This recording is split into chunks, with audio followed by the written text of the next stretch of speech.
हाँ जी, सभी को नमस्कार। तो आप याद दिलाओगे मेरे को।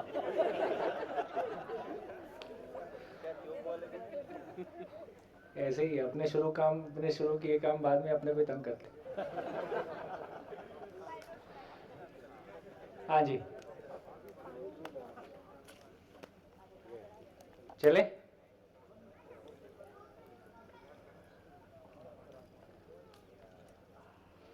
बताइए कहाँ पहुँचे।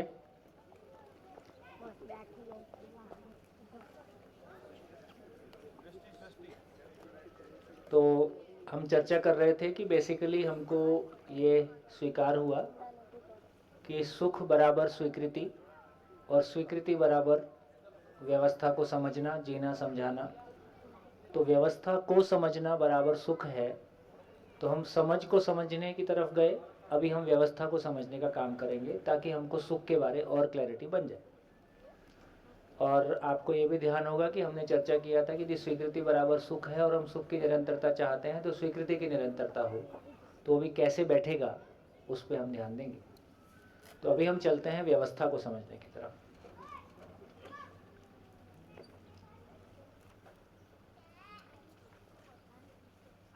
तो व्यवस्था को समझने के लिए हम मानव की बनाई हुई व्यवस्थाओं को देखते हैं तो वो अपने आप में व्यवस्था है कि अव्यवस्था। हमारा मानव के बारे क्लैरिटी हो गई। कितने प्रतिशत लोग हैं जो जिंदा रहने को जीना मान के जी रहे हैं। ठीक हो गया। तो इससे ही क्लैरिटी बनी कि अपने आप में व्यवस्थित है कि अव्यवस्थित है। तो ये अव्यवस्थित है तो परिवार व्यवस्थित होगा कि अव्यवस्थित होगा। समाज, एजुकेशन, पुलिस, न्यायालय, गई भैंस। कब निकलेगी?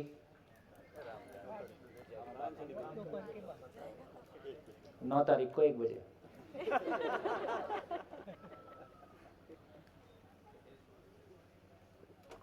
इसलिए हम व्यवस्था को समझने की बात करेंगे तो हम मानव की तरफ नहीं जाएंगे, हम नेचर की तरफ जाएंगे। तो धरती पर 4 अवस्थाएं हैं। धरती पर जो व्यवस्था का स्वरूप है वो 4 अवस्थाओं के स्वरूप में दिखाई देता है। उसमें से हमने एक को कहा पदार्थ अवस्था, मटेरियल किंगडम, प्राण अवस्था, वेजिटेशन, पेड़ पौधे, जीव अवस्था, पशु पक्षी, और ज्ञान अवस्था, जिसमें केवल मानव गण्य है। तो मानव को ज्ञान अवस्था की इकाई के रूप में पहचाना। इसमें हम देखते हैं तो हमको दिखाई देता है कि जैसी भी मिट्टी होती है उसके ऊपर उसी प्रकार के पौधे उगते हैं और ये पौधे वापस मर के मिट्टी को और उपजाऊ बनाते हैं। पेड़ पौधों को पशु पक्षी खाते हैं, पेड़ पौधे को मानव भी खाता है, और वापस पशु पक्षी मरता है तो पदार्थ और उपजाऊ, मिट्टी और उपजाऊ होती है। उसी क्रम में तो पदार्थ, पशु पक्षी उसी पदार्थ पे जीते हैं। तो मानव के जिंदा रहने के लिए जो कुछ भी आवश्यक है वो मिट्टी, पत्थर, मणि, धातु से उपलब्ध हुआ, पेड़ पौधे से उपलब्ध हुआ, पशु से उपलब्ध हुआ। लेकिन जो मानव ने वापस लौटाया,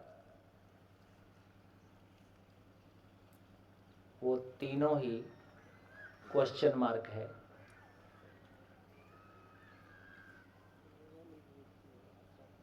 उसको हमने एक नाम दिया,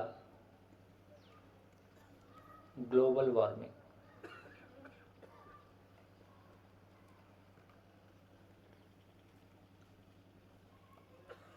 मानव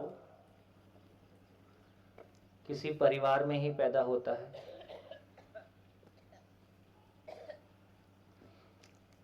धरती के सारे परिवारों को एक साथ मिला के हम समाज बोलते हैं। और ये समाज ठीक से चले, इसके लिए हमने कुछ मानवकृत व्यवस्थाएं बनाई हैं।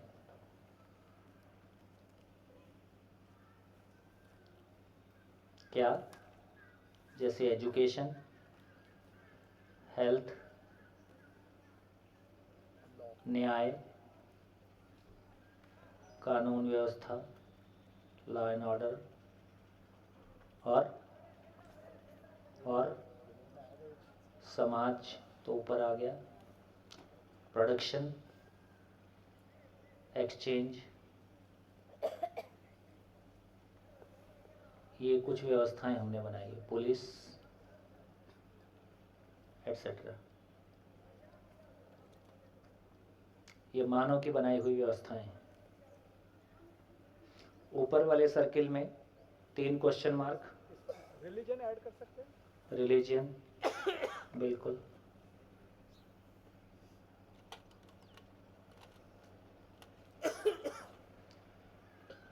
ऊपर वाले क्वेश्चन में, सर्किल में 3 क्वेश्चन मार्क।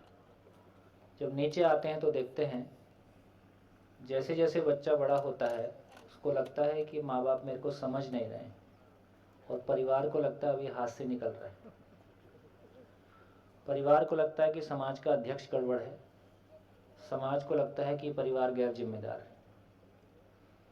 किसी से पूछो 18-20 साल में तुम्हारा समाज से क्या संबंध है, वो कहता है समाज से मिला ही क्या है। समाज और व्यवस्थाओं के बीच में है ना, इसको हमने यहाँ शासन भी कहा ना। तो सवाल खड़ा ही रहता है कि शासन के लिए समाज है कि समाज के लिए शासन है। हमारी सारी व्यवस्थाओं के प्रति हमारा विश्वास लगातार बढ़ता हुआ दिखाई देता है या घटता हुआ दिखाई देता है। इससे पता चलता है एक बड़ा क्वेश्चन मार्क पूरा ही है, सारा का सारा ही क्वेश्चन मार्क है, जिसको हमने एक दूसरे नाम से पहचाना है, FW। 2 ही समस्याएं हैं, FW और GW, फैमिली वार्मिंग।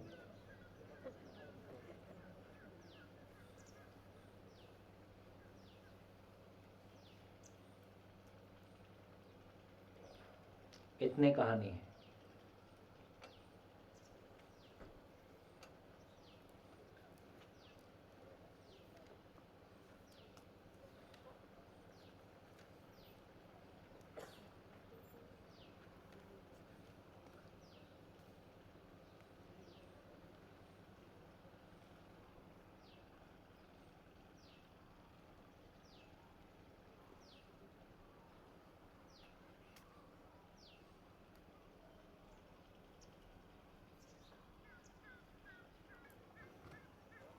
देखिए, इतना ही कहने की कोशिश है कि हम अभी कोशिश कर रहे हैं कि हम सुख को और गहराई से समझ सकें।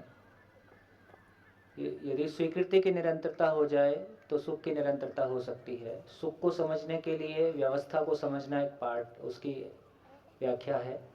समझने को हमने समझा, व्यवस्था को समझने की कोशिश कर रहे हैं। व्यवस्था को समझने गए तो मानव की एंट्री ऐसे है प्लेनेट पे जैसे विलेन की एंट्री होती।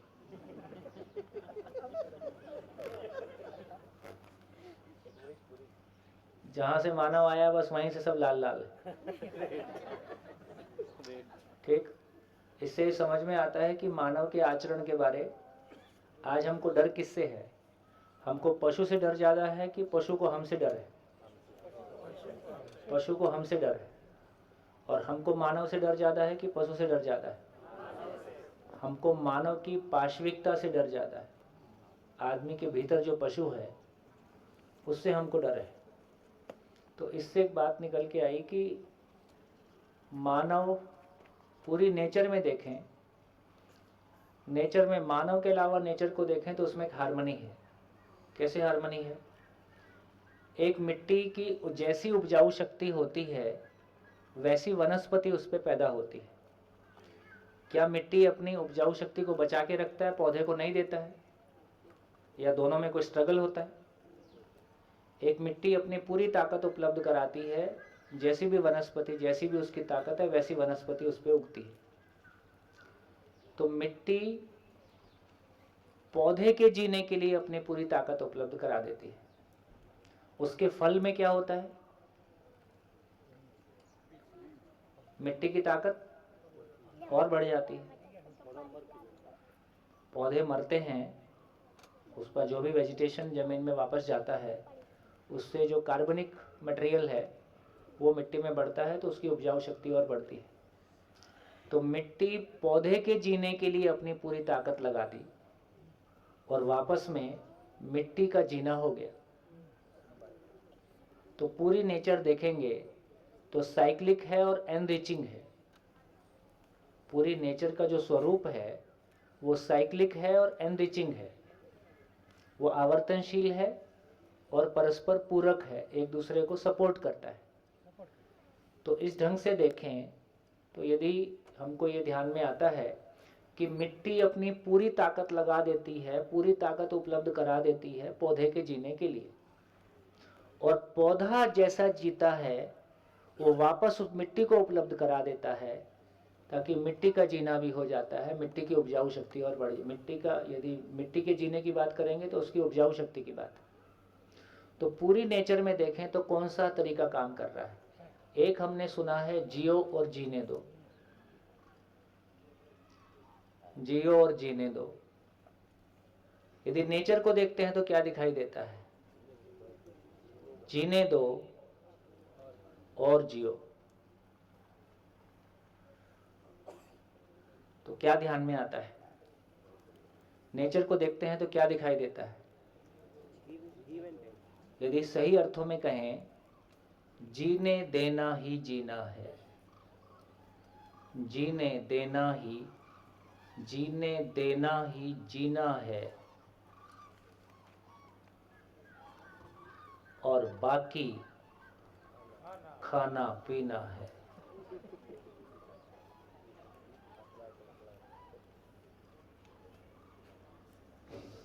यह भी सूत्र है।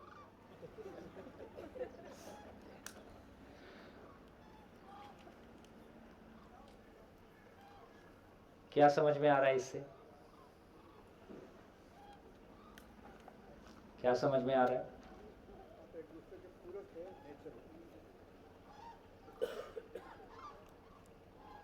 सूत्र है, हर मानव अपने महत्व को जानकर तृप्त होता है।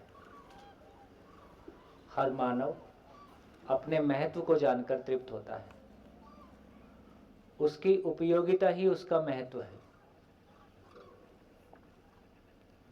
उसकी उपयोगिता ही उसकी खुशी है, वही उसकी पहचान है, वही उसका सम्मान है, वही उसके होने का अर्थ है।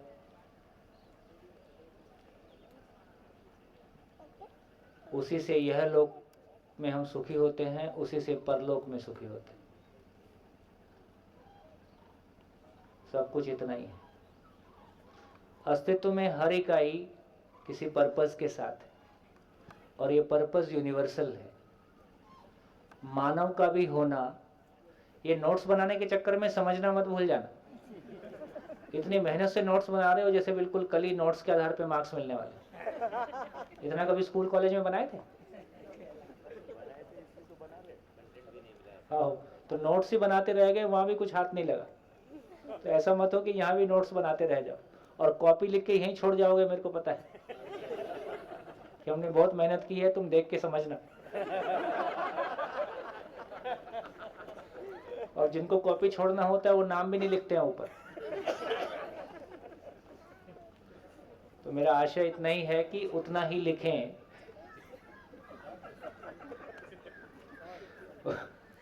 उतना ही लिखें जितना आपके समझने के लिए सहायक होगा। लिखने से ज़्यादा समझ में आता है ऐसा नहीं है, लेकिन कुछ लोगों को लिखने से समझ में आता है, कुछ लोगों को सुनने से समझ में आता है। अलग अलग स्टाइल है सबका।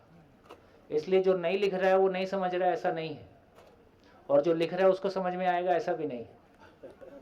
समझना पोस्टपोन करना लिखना है? समझना पोस्टपोन करना। हाँ, समझ में आए नहीं आए बाद में जाके देखेंगे, और बाद में कोई देखता नहीं है। बाद में कोई देखता नहीं है, अलमारी उसको देखती है। तो उतना ही लिखें जितना आपके समझने के लिए उपयोगी है, नंबर 1। नंबर 2, तमाम वीडियोस पढ़े हैं जिसमें यही बात बार बार कही गई, तो आपको वीडियो भी उपलब्ध रहेंगे। कोशिश ये करें कि समझने का काम पूरा हो, फिर जितनी आपकी चॉइस है उतना लिख लें। हाँ जी, कहाँ पहुँचे, क्या बात हो रही थी? तो मैं कह रहा था कि हर मानव अपने महत्व को जानकर तृप्त होता है, उसकी उपयोगिता ही उसका महत्व है। तो उपयोगिता क्या चीज में है? देखो, अभी तक हमने जिंदा रहने को जीना माना, तो दूसरों के जिंदा रहने में सहयोगी होने को अपनी उपयोगिता माना, इसमें कोई गलती नहीं है। तो अपने परिवार के जिंदा रहने में हम उपयोगी रहे, तो परिवार में जो व्यक्ति पैसा कमाता है वो इंपॉर्टेंस पाता है। घर में 4 भाई हैं, छोटा भाई सबसे ज्यादा पैसा कमा ले तो सबसे बड़ा हो जाता है पैसे के आधार पे। तो इससे समझ में आया कि जिंदा रहने के धरातल पर गलत नहीं है, पैसा ही जिंदा रहने का आधार है, सुविधा ही जिंदा रहने का आधार है। और उसमें जिसने अपने परिवार के जिंदा रहने में सहयोग दिया उसका सम्मान हुआ, और जिसने अपने परिवार के बाहर 1000 लोगों के लिए रोजगार क्रिएट किया उसका सम्मान हुआ, और जिसने बाहर दूसरों के जिंदा रहने के लिए कभी कंबल बांटे, कभी हॉस्पिटल खोला, कभी स्कूल खोला, उसको भी हमने सम्मान दिया। कोई गलत नहीं है, लेकिन ये पता चला कि ये अपने आप में पर्याप्त नहीं है। अभी मानव की उपयोगिता क्या होगी? जीने के लिए सहयोगी हो जाए। तो सही अर्थों में जीने देना ही जीना है। जैसे मैं आपके बीच में क्या कर रहा हूं, मैं आपके जीने में सहयोगी होने की कोशिश कर रहा हूं। मैं सहयोगी हो पाया, ये मेरा जीना है। कोई पूछा क्या करते हो, ये बहुत खतरनाक क्वेश्चन है। क्या करते हो? तो हमारा प्रोफेशन ऐसा है कि हम क्या बताएं कि हम क्या करते हैं, तो हम बता देते हैं हम खुश रहते हैं, इसके बाद वो दुखी हो जाता है। क्या करते हो? खुश रहता।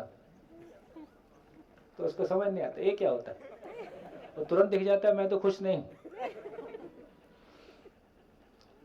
तो क्या करते हो ये आप पे भारी पड़े तो इसका मतलब आपकी हालत पतली है, उसको सुन के सामने वाले पे भारी पड़े तो उसकी हालत पतली है।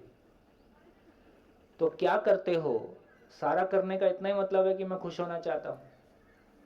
तो सार बात इतनी है कि दूसरों के जीने में सहयोगी होना मेरा जीना है, बाकी खाना पीना है।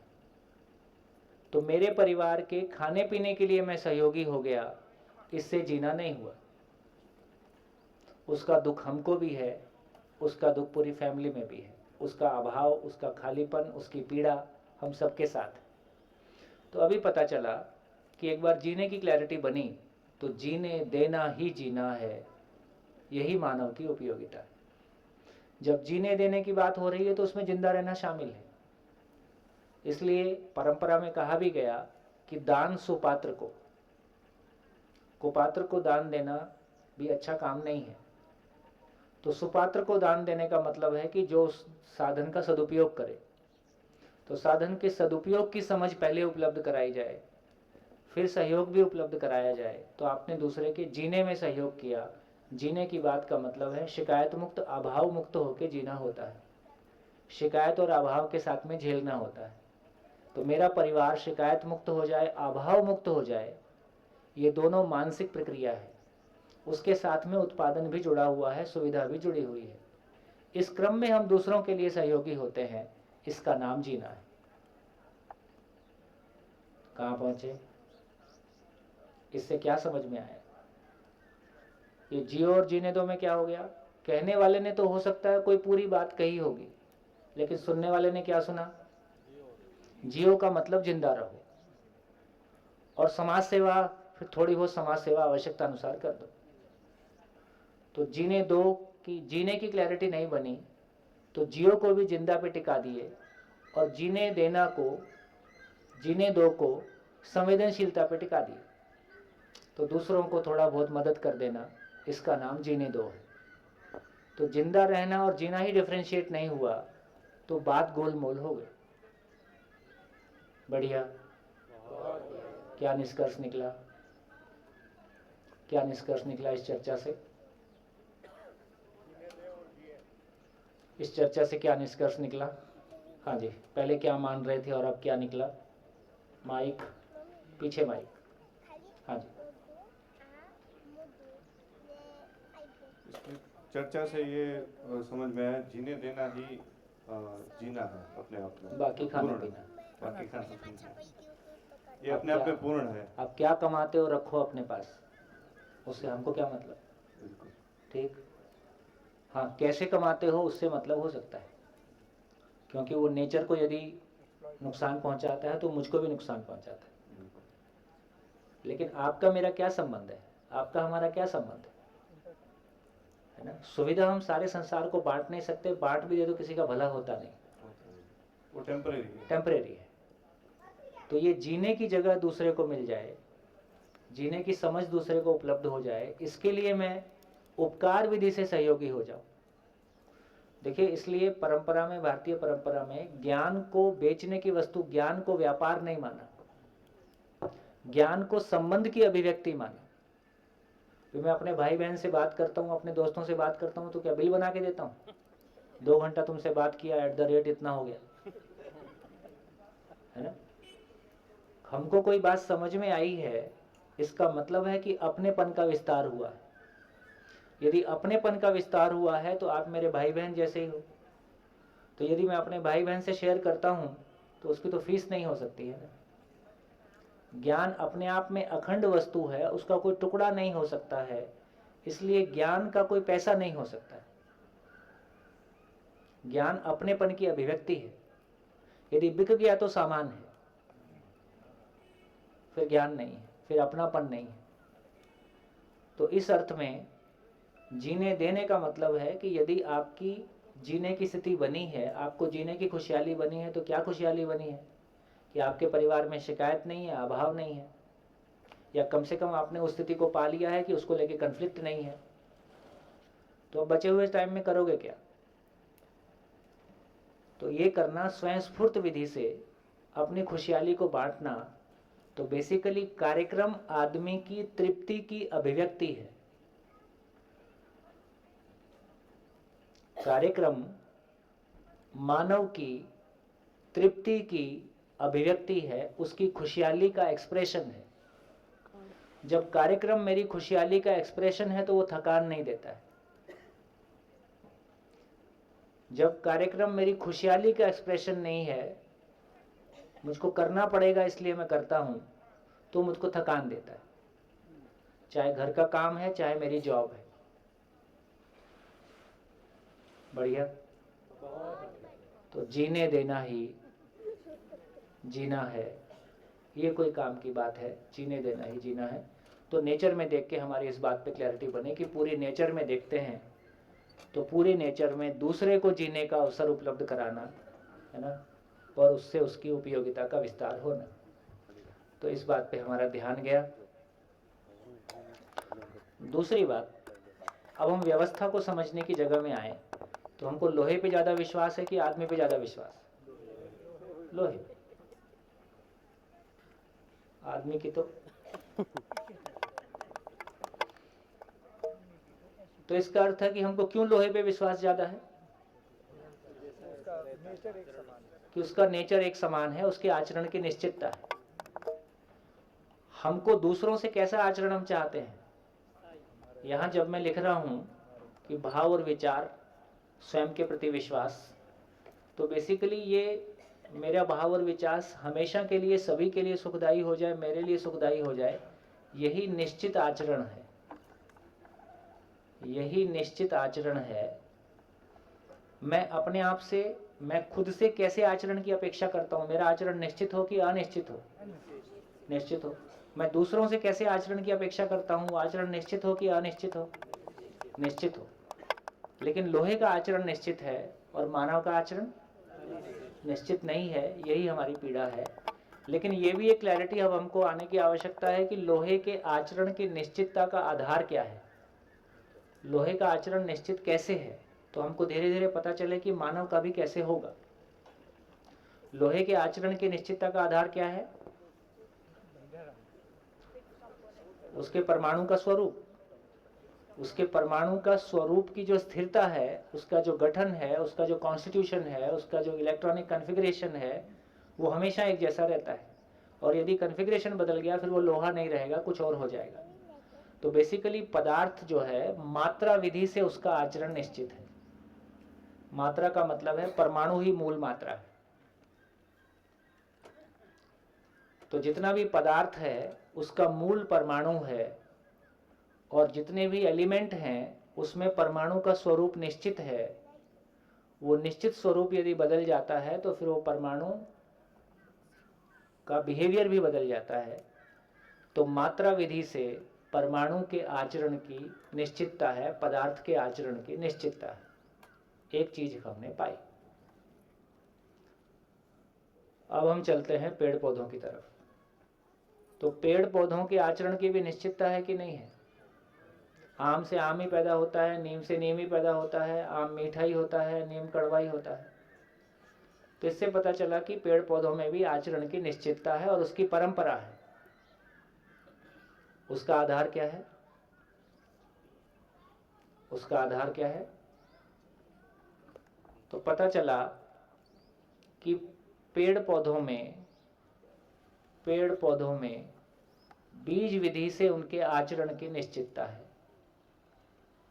जैसा बीज वैसा पेड़, वैसा फल, वही बीज वही फल, और ये लगातार हजारों हजार साल रिपीट होता है।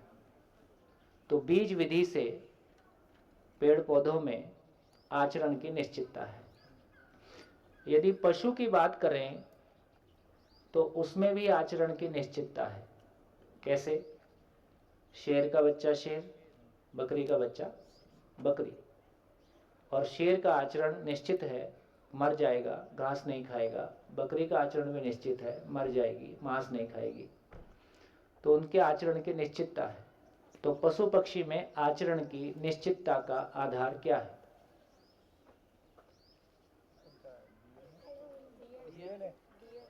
डीएनए। डीएनए से मतलब है उसका वंश। तो पशु पक्षी वंश विधि से अपने आचरण की निश्चितता को बनाए रखते हैं। वंश, इसलिए पशु वंश परंपरा है, पेड़ पौधे बीज परंपरा है, पदार्थ मात्रा परंपरा है।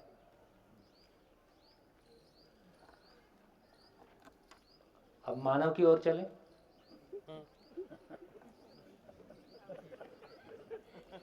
मानव हंसी का पात्र है।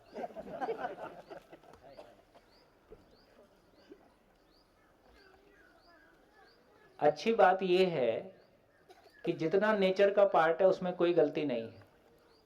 मानव से मानव शरीर ही पैदा होता है, गाय भैंस पैदा नहीं हो रही है। ये तो निश्चितता है भाई, मानव से मानव शरीर ही पैदा होता है, इसमें कोई गलती नहीं है। क्योंकि अच्छी बात है कि इसमें मानव का कोई हस्तक्षेप नहीं है। लेकिन डॉक्टर का बेटा डॉक्टर, इंजीनियर का बेटा इंजीनियर, ज्ञानी का बेटा ज्ञानी पैदा होता है, उसका कोई माई बाप नहीं। संत का बेटा डाकू और डाकू का बेटा संत होता हुआ देखा जाता है। इससे ये पता चला कि मानव का शरीर वंश परंपरा है कि मानव वंश परंपरा है? शरीर वंश परंपरा है, मानव वंश परंपरा नहीं है, मानव ज्ञान परंपरा है। इसको हम डिफरेंशिएट नहीं किए। अभी अधिकांश लोगों में क्या मान्यता है? शादी क्यों करना है? वंश चलाने के लिए। वो लाल किला बनाया ना, उसको कौन देखेगा?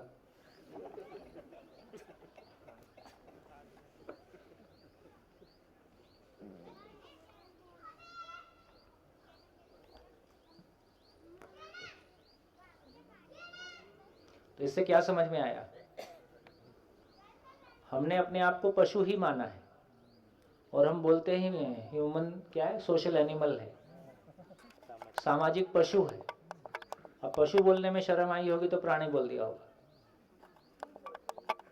तो हमने मानव को नहीं पहचाना, हमने मानव को पशु ही पहचाना, और वंश परंपरा को ही मानव को वंश परंपरा में माना। इसलिए शादी करके बच्चे पैदा करना है, इसी को जिंदगी माना, और उनको भी जिंदा रहने के लायक बनाना है, इसी को जिंदगी माना। ऐसा सब कुछ करके हमको तृप्ति नहीं मिली। हमारे बीच में अनेक माँ बाप मौजूद हैं जिनके बच्चे जैसा वो चाहते थे वैसा सेटल हो गए, उससे बेहतर सेटल हो गए। जैसा जितना पैसा कमाने की सोची थी उससे बहुत ज़्यादा पैसा भी हमने कमाया, सम्मान भी हमने कमाया, लेकिन फिर भी तृप्ति शेष है। फिर भी अपने भीतर कोई चीज़ खाली है, कोई जगह खाली है। इससे समझ में आया कि हम वंश परंपरा नहीं है।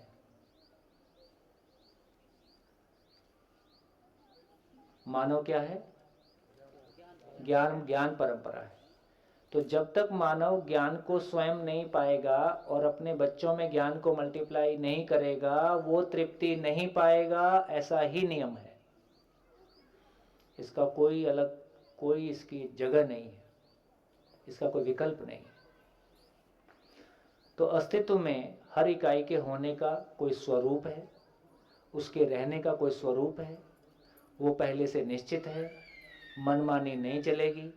आपके पास ऑप्शन इतना ही है कि आप दुखी होने के लिए स्वतंत्र हैं, उसके लिए शुभकामनाएं। होना चाहते हैं तो कौन रोक सकता है? लेकिन दुख हमको स्वीकार नहीं है। स्वीकार नहीं है तो वास्तविकता को समझना, जैसा है वैसा जानना, ये हमारी जरूरत है। जैसा है वैसा जानना की कोशिश की तो पता चला शरीर वंश परंपरा है, मानव वंश परंपरा नहीं है, आचरण वंश परंपरा नहीं है। इसलिए मानव के बारे ये भी स्वीकार हुआ कि मानव क्या है? मानव संस्कार परंपरा है। संस्कार का मतलब है जीने के अर्थ में स्वीकृतियां बराबर संस्कार। जीने के लिए जो स्वीकृतियां हैं, बोलने के लिए नहीं है। बोलने की स्वीकृतियां अलग हैं। बोलने की स्वीकृतियां मेमोरी से आती हैं और जीने की स्वीकृतियां अपनी चेतना से आती हैं, जैसी हमारी चेतना है। चेतना दो प्रकार की है, जीव चेतना और मानव चेतना। जब तक स्वयं को वंश परंपरा में मानते हैं तो ये जीव चेतना है, एनिमल कॉन्शियसनेस है। एनिमल कॉन्शियसनेस का मतलब है कि मेरे सुखी होने का आधार आहार, निद्रा, भय, प्रजनन है। शरीर मेरे सुखी होने का आधार है। शरीर मेरे सुखी होने का आधार है तो उससे मिलने वाला सुख क्षणिक ही होगा, और उसमें भी जीने का विश्वास बढ़ेगा कि घटेगा? जितना इंद्रियों की तरफ जाते हैं उतना जीने का विश्वास घटता है। जितना इंद्रियों को नियंत्रित करने के में सफल होते हैं उतना जीने का विश्वास बढ़ता है, उतना स्वयं के प्रति भरोसा बढ़ता है। मैं स्वनियंत्रित हूं या मैं पर नियंत्रित हूं? क्या होना चाहता हूं? मैं स्वनियंत्रित होना चाहता हूं। जब मैं पर नियंत्रित रहता हूं तो मुझको स्वयं के प्रति विश्वास नहीं आता है ना? तो ये क्लैरिटी हमारी बनी कि मानव जैसा मानता है वैसा जीता है। जिसको दोस्त मान लिया उसके साथ दोस्त जैसा जीता है, जिसको दुश्मन मान लिया उसके साथ दुश्मन जैसा जीता है। और कभी भी वो बदल सकता है, दोस्त दुश्मन हो सकता है, दुश्मन दोस्त हो सकता है। तो मानव जैसा मानता है वैसा जीता है। जैसा सॉफ्टवेयर डाउनलोड कर लिया है ना, तो हमारे पास कई सारे सॉफ्टवेयर उपलब्ध है ना। ये सभी धर्म अलग अलग तरह के सॉफ्टवेयर है। तो हिंदू सॉफ्टवेयर है, मुस्लिम सॉफ्टवेयर है, जैन सॉफ्टवेयर है, बौद्ध सॉफ्टवेयर है, तमाम सॉफ्टवेयर हैं। जैसी मान्यताओं को हम स्वीकार कर लेते हैं वैसी वेशभूषा, वैसा खान पान, वैसा जीना हम करने लगते हैं। लेकिन ये क्लियरिटी से बनता है कि मानव जैसा मानता है वैसा जीता है। अब उसके मानने में यदि कमी है, यदि उसके मानने में उसने क्या माना है, सृष्टि के अनुरूप दृष्टि है कि दृष्टि के अनुरूप सृष्टि को देखता है? यदि दृष्टि के अनुरूप सृष्टि को देखता है तो अधूरापन हो सकता है, और यदि देखने में अधूरापन होगा तो जीने में अधूरापन होगा ही। तो जीने में अधूरेपन का मतलब है कि स्वयं को शरीर मानना और वंश परंपरा में जीना और सुखी होने की कामना करना, जो कि असफल प्रयास है। तो इससे हमारी ये क्लैरिटी बनी कि मानव में संस्कार परंपरा है, मानव में वंश परंपरा नहीं है। एक क्लैरिटी हमारी ये बनी। बढ़िया। हम व्यवस्था को समझने के लिए निकले हैं, तो व्यवस्था को समझने गए और नेचर में हमने देखा तो व्यवस्था के रूप में क्या क्या हमारी पहचान में आया, क्या क्या पहचान में आया? ये प्रकृति अपने आप में व्यवस्था है कि अव्यवस्था है? प्रकृति स्वयं में व्यवस्था है।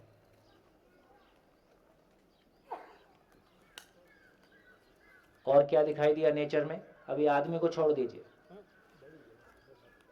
नेचर को देखें, नेचर में कैसा है? नेचर में प्रकृति स्वयं में व्यवस्था है।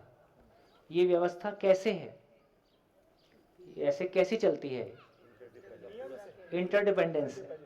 इंटरडिपेंडेंस का मतलब है कि हर इकाई, इकाई मतलब एकम, हर इकाई स्वयं में व्यवस्था है और व्यवस्था में भागीदार है।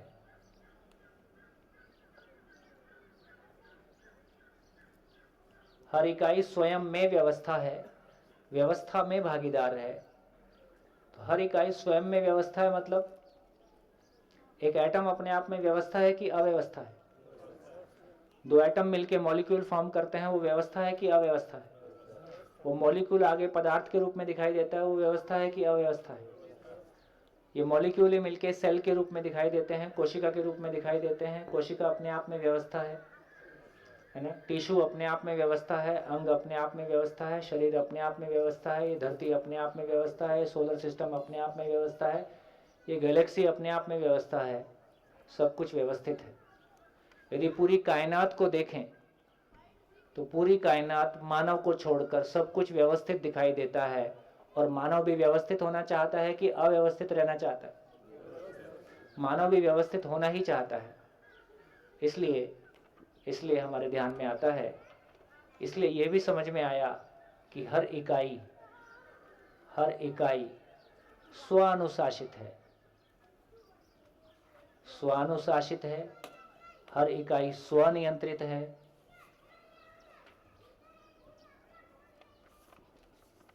और क्या ध्यान में आता है? व्यवस्था को देखते हैं तो और क्या ध्यान में आता है? नेचर में सभी इकाइयां परस्पर विरोध में है कि परस्पर पूरक में है? परस्पर पूरकता को पहचानती है, परस्पर पूरकता को पहचानती है और अपनी उपयोगिता को पहचानती है।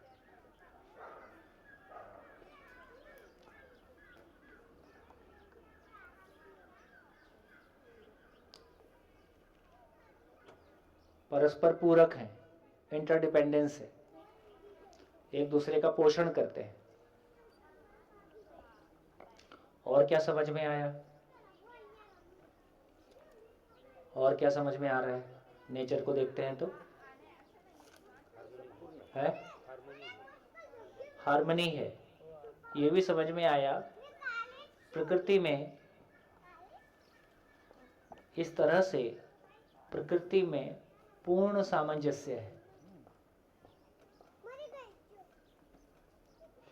संगीतमयता है।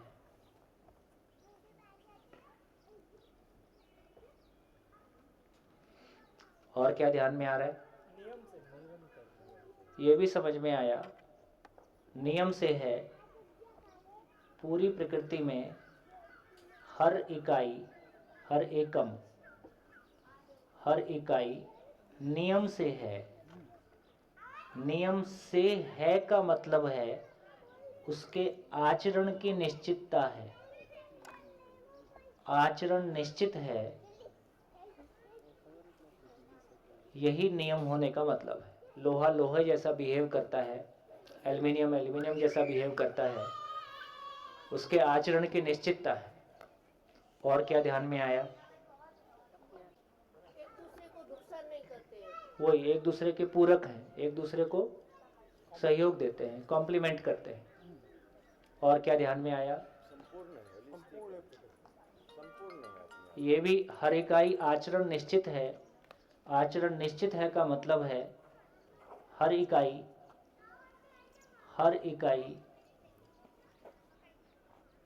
अपनी संपूर्णता के साथ है।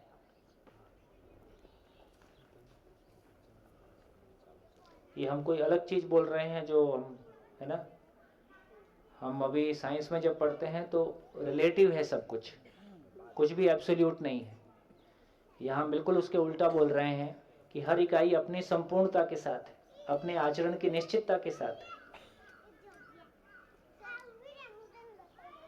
और क्या ध्यान में आया?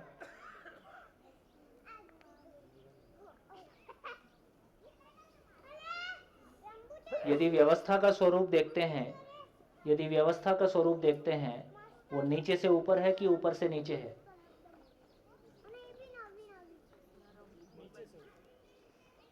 पार्टिकल मिलके एटम, एटम मिलके मॉलिक्यूल, मॉलिक्यूल मिलके टिश्यू, टिश्यू मिलके ऑर्गन बॉडी, और ये पूरी गैलेक्सी तक। तो इससे ये भी हमारे ध्यान में आता है कि व्यवस्था का स्वरूप नीचे से ऊपर है, डिजाइन जो है वो नीचे से ऊपर है। बढ़िया, हो गया, हो गया। अब ये भी देखते हैं, अब ये भी हमारा ध्यान में आता है कि बेसिकली फिर हम शासन जिसको बोल रहे हैं वो क्या है। देखिए हमारे पास एक शब्द है शासन व्यवस्था। हम जब व्यवस्था को समझ रहे हैं तो हमारे पास व्यवस्था के नाम पे क्या है? व्यवस्था के नाम पे हमारे पास क्या है?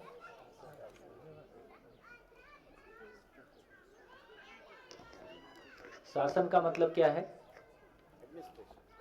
इंग्लिश में बोलने से थोड़ी हो जाती। नियंत्रण। नियंत्रण किसका? दूसरे का। तो देखिए यहां पे पता चलता है कि सब कुछ स्वनियंत्रित है। शासन का मतलब ही है कि चीजें पर नियंत्रित हैं। देखिए शासन को समझने के लिए मेरे को लगता है कि यह टॉपिक बहुत इंपॉर्टेंट है वर्तमान स्थितियों को समझने के लिए और वर्तमान स्थितियों से ट्रांजिशन के लिए। क्योंकि यदि वर्तमान स्थिति की क्लैरिटी मुझको नहीं होगी तो मैं ट्रांजिट भी नहीं करूंगा।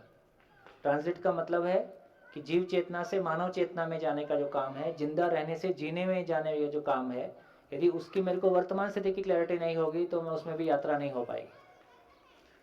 तो देखिए इस शासन व्यवस्था को समझने के लिए हमको पहले समझना होगा कि हम ये कह रहे हैं कि मानव मन से संचालित है, इसलिए उसका नाम मानव है। मानव कहां से आया?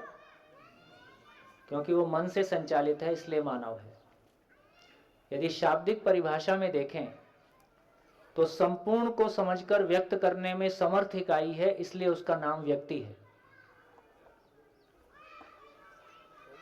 संपूर्ण को समझकर व्यक्त करने में समर्थ इकाई का नाम व्यक्ति है।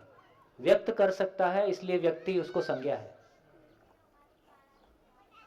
तो अभी हम व्यक्ति हैं। शाब्दिक परिभाषा के अनुसार हम मानव हैं, व्यक्ति होना शेष है। क्योंकि संपूर्ण को समझकर हम व्यक्त करने में समर्थ हैं, संपूर्ण को समझकर व्यक्त करने में समर्थ नहीं है, इसलिए अभी मुझको व्यक्ति संज्ञा नहीं दिया जा सकता, व्यक्ति नहीं कहा जा सकता, मानव कहा जा सकता है। मैं मन से संचालित हूं मिनिमम, इसलिए मानव कहा जा सकता है। शाब्दिक परिभाषा में जाएंगे तो हमको ये भी समझ में आता है कि ये मानव और व्यक्ति शब्द कहाँ से आ रहे हैं, उसका भी हमको अब ये भी पता चला कि यदि मानव के पास में मंत्र है तो वो तर जाता है। मंत्र मतलब,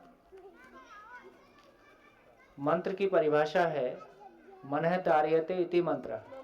जो मन को तार दे, जो मन को पार लगा दे। क्या चीज से पार लगा दे?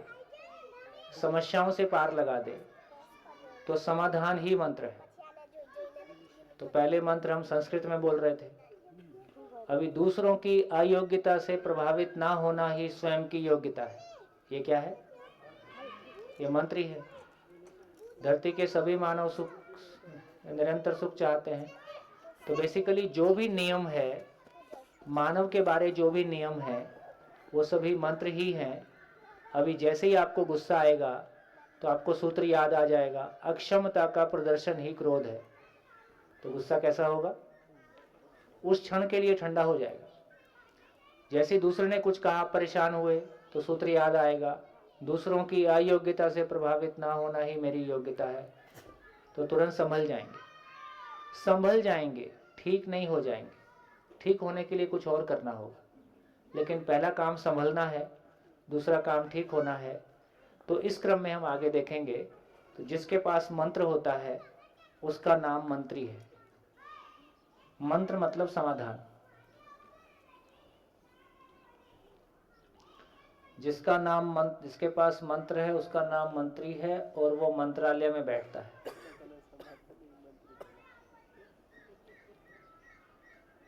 और मंत्रालय में बैठ के, और इसका नाम शासन है। और वहां से बैठ के वो प्रशासन को चलाता है, और प्रशासन फिर आखिरी आदमी तक पहुंचने की कोशिश करता है।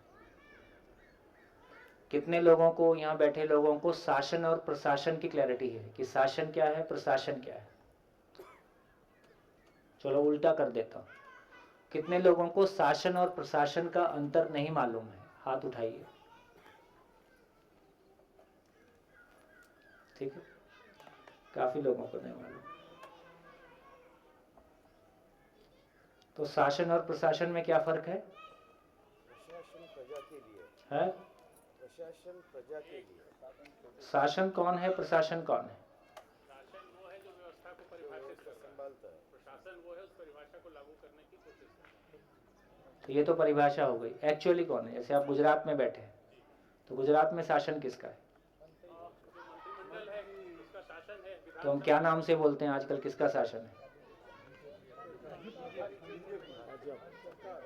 भाजपा का है।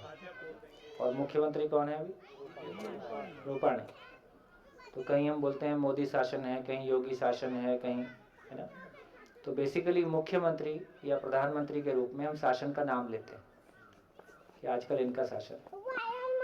तो इसका मतलब है कि जो जनप्रतिनिधि के रूप में चुन के आया है वो शासन है।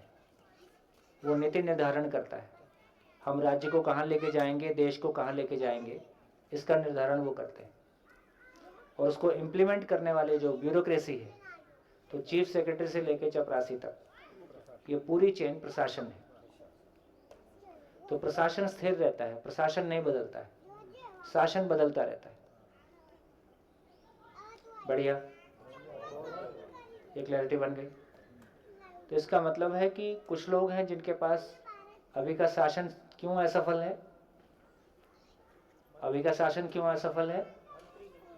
मंत्री के पास मंत्री नहीं, मंत्री के पास मंत्र नहीं है।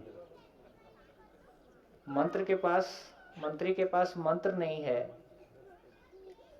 मंत्र का मतलब है जिंदा रहने से जीने की ओर ले जाने का विजन नहीं है। मंत्र का मतलब है कि जिंदा रहने से जीने की ओर ले जाने का विजन नहीं है। तो ना एजुकेशन परिभाषित होती है, ना कोई डिपार्टमेंट परिभाषित होता है, केवल पैसा परिभाषित होता है, कमीशन परिभाषित होता है। तो इस सिस्टम में कमीशन परिभाषित हो सकता है, आदमी परिभाषित नहीं होता। लोचा पकड़ में आया? तो ये क्लैरिटी बनती है। इसलिए मंत्री भी असफल है, मंत्रालय भी असफल है, इसलिए शासन भी असफल है, प्रशासन भी असफल है। गई भैंस पानी में। कब निकलेगी? 9 तारीख को 1 बजे।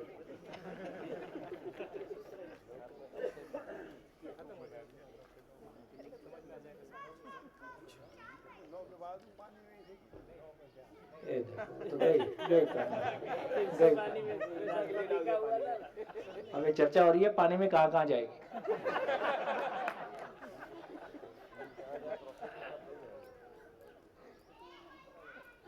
क्यों बोलते हैं गई भैंस पानी में? है? बाहर निकालना मुश्किल है। बाहर निकालना मुश्किल। भैंस काली होती है, काली होने की वजह से उसको गर्मी ज्यादा लगती है। गर्मी की वजह से वो पानी में एक बार गई तो अब बाहर नहीं आएगी। देखिए आगे बढ़ते हैं। अब हमको ये भी पता चलता है कि मानव में मानने की घटना होती है, मानना होता है। जैसा मानता है वैसा जीता है, जैसा मानता है वैसा दूसरे को मनाना भी चाहता है। जैसा मानता है वैसा मनाना भी चाहता है। ये मानने और मनाने के बीच में पर नियंत्रण आ जाता है। मानने और मनाने के बीच में पर नियंत्रण आ जाता है। यहां से पर नियंत्रण शुरू होता है। माँ बाप जिसको ठीक मानते हैं वैसा बच्चों को मनाना चाहते हैं, टीचर जैसा ठीक मानते हैं वैसा बच्चों को मनाना चाहते हैं, और ऑफिसर जैसा मानता है अपने सबॉर्डिनेट को वैसा मनाना चाहता है। यहाँ से पर नियंत्रण शुरू होता है। तो मानना मनाना दो टाइप का होता है। एक टाइप का होता है बिना जाने मानना, एक प्रकार का होता है। जानकर मानना दूसरे प्रकार का होता है। तो मानना दो प्रकार से हो सकता है, जानने के आधार पर मानना या बिना जाने मानना। जब हम बिना जाने मानते हैं तो तीन प्रकार से मानते हैं। कभी भयवश मानते हैं, कभी प्रलोभनवश मानते हैं, लालच, और कभी आस्थावश मानते हैं। इसको जांच के देखिए।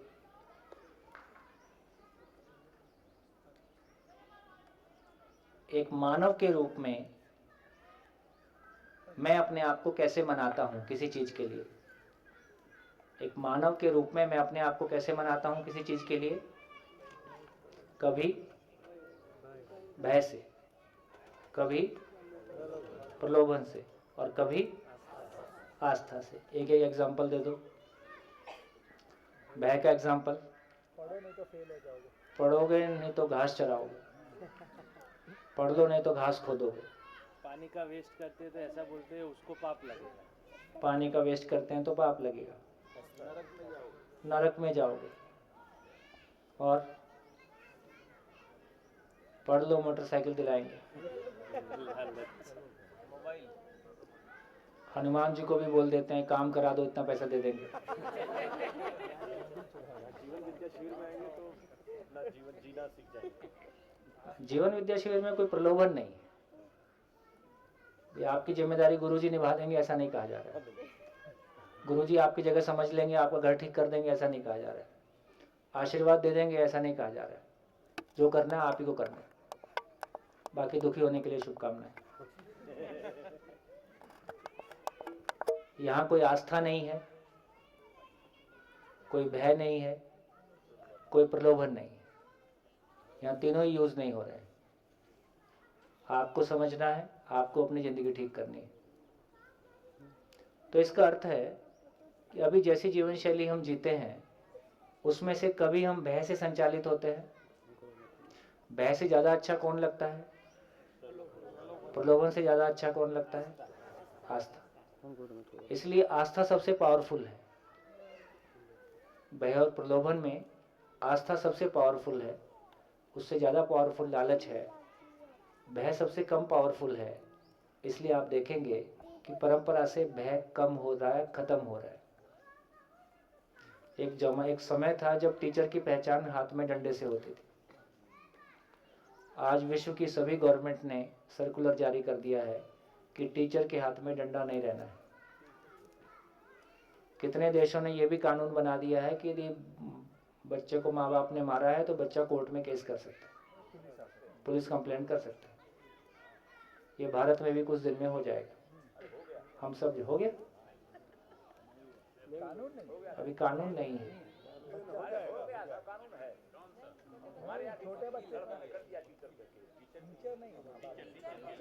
टीचर के लिए, माँ बाप के लिए ठीक हो गया। तो इससे ये समझ में आता, कल तक हम सोचते थे कि बच्चों को मारने से बच्चे ठीक होंगे। अब कैसा हो गया? कल तक हम सोचते थे कि पागल को पीटने से या पागल को करंट शॉक, इलेक्ट्रिक शॉक देने से ठीक होगा। अब कैसा मानते हैं? अपनापन देने से ठीक होगा। तो धीरे धीरे हम मानव को बेहतर समझ रहे हैं और पहले की तुलना में बेहतर तरीके आजमा रहे हैं। इससे हमारा ध्यान इस बात पे जाता है कि अब तक हमारी यात्रा कैसी रही है और किस तरह के सॉफ्टवेयर से हम ऑपरेट हो रहे हैं। लेकिन इस सॉफ्टवेयर को देखते हैं तो ये भी पता चलता है कि एक मानव अपने आप को कभी भय से नियंत्रित करता है, कभी आस्था से, कभी प्रलोभन से नियंत्रित करता है। एक परिवार के रूप में हम लोग रहते हैं तो एक दूसरे को कैसे नियंत्रित करते हैं? एक परिवार में हम एक दूसरे को कैसे नियंत्रित करते हैं? सेम ही रहने वाला है। कभी भय से नियंत्रित करने की कोशिश करते हैं, कभी प्रलोभन से नियंत्रित करते हैं, कभी आस्था से नियंत्रित करते हैं। हाँ जी। आस्था का मतलब है अच्छी चीजों को बिना जाने मान लेना, इसका नाम आस्था है। जानकर मान लेना, इसका नाम विश्वास है। इसलिए हमारी यात्रा जानकर मान लेना, इसका नाम विश्वास है। इसलिए आस्था से विश्वास की यात्रा है। आस्था मीन्स वो धर्म या ऐसे हाँ, आस्था का मतलब है मेरी अपने परिवार के प्रति भी आस्था है। जैसे बच्चे आपस में झगड़ा करते हैं तो फिर क्या बोलते हैं? देख, माँ बाप तक नहीं जाना, बाकी सब ठीक। इसका मतलब है कि जो भी बात है यार हमारे बीच में सेटल कर ले, माँ बाप को बीच में मत लाओ, क्योंकि माँ बाप के सम्मान के प्रति हमारी आस्था है। हमको ये सिखाया गया है कि माँ बाप कोई बड़ी चीज होते हैं, उनका सम्मान करते हैं। तो माँ बाप के प्रति आस्था है, अपने देश के प्रति आस्था है, संविधान के प्रति आस्था है, अपनी आस्थाओं के प्रति, जो भी हम देवी देवता मानते हैं, ईश्वर भगवान मानते हैं, ये लोग परलोक मानते हैं, है ना। तो जिन चीज़ों को भी हमने माना हुआ है, अच्छी चीज़ें हैं, हमने माना हुआ है, उसको हम आस्था के रूप में गिनते हैं। मीन्स कि जैसे कि हमको परिवार से ऐसे बोले कि हम इस पीढ़ी से इस परंपरा से आ रहे हैं, या इस हमारे देवी देवता इस हम उसके वंशज है, तो हमको ऐसा नहीं करना चाहिए। हाँ, ये आस्था है, ये आस्था। जैसे बीच में ना किसने उठाया था, आप ही ने शायद बीच में कहा था कुछ, किसी को गलती,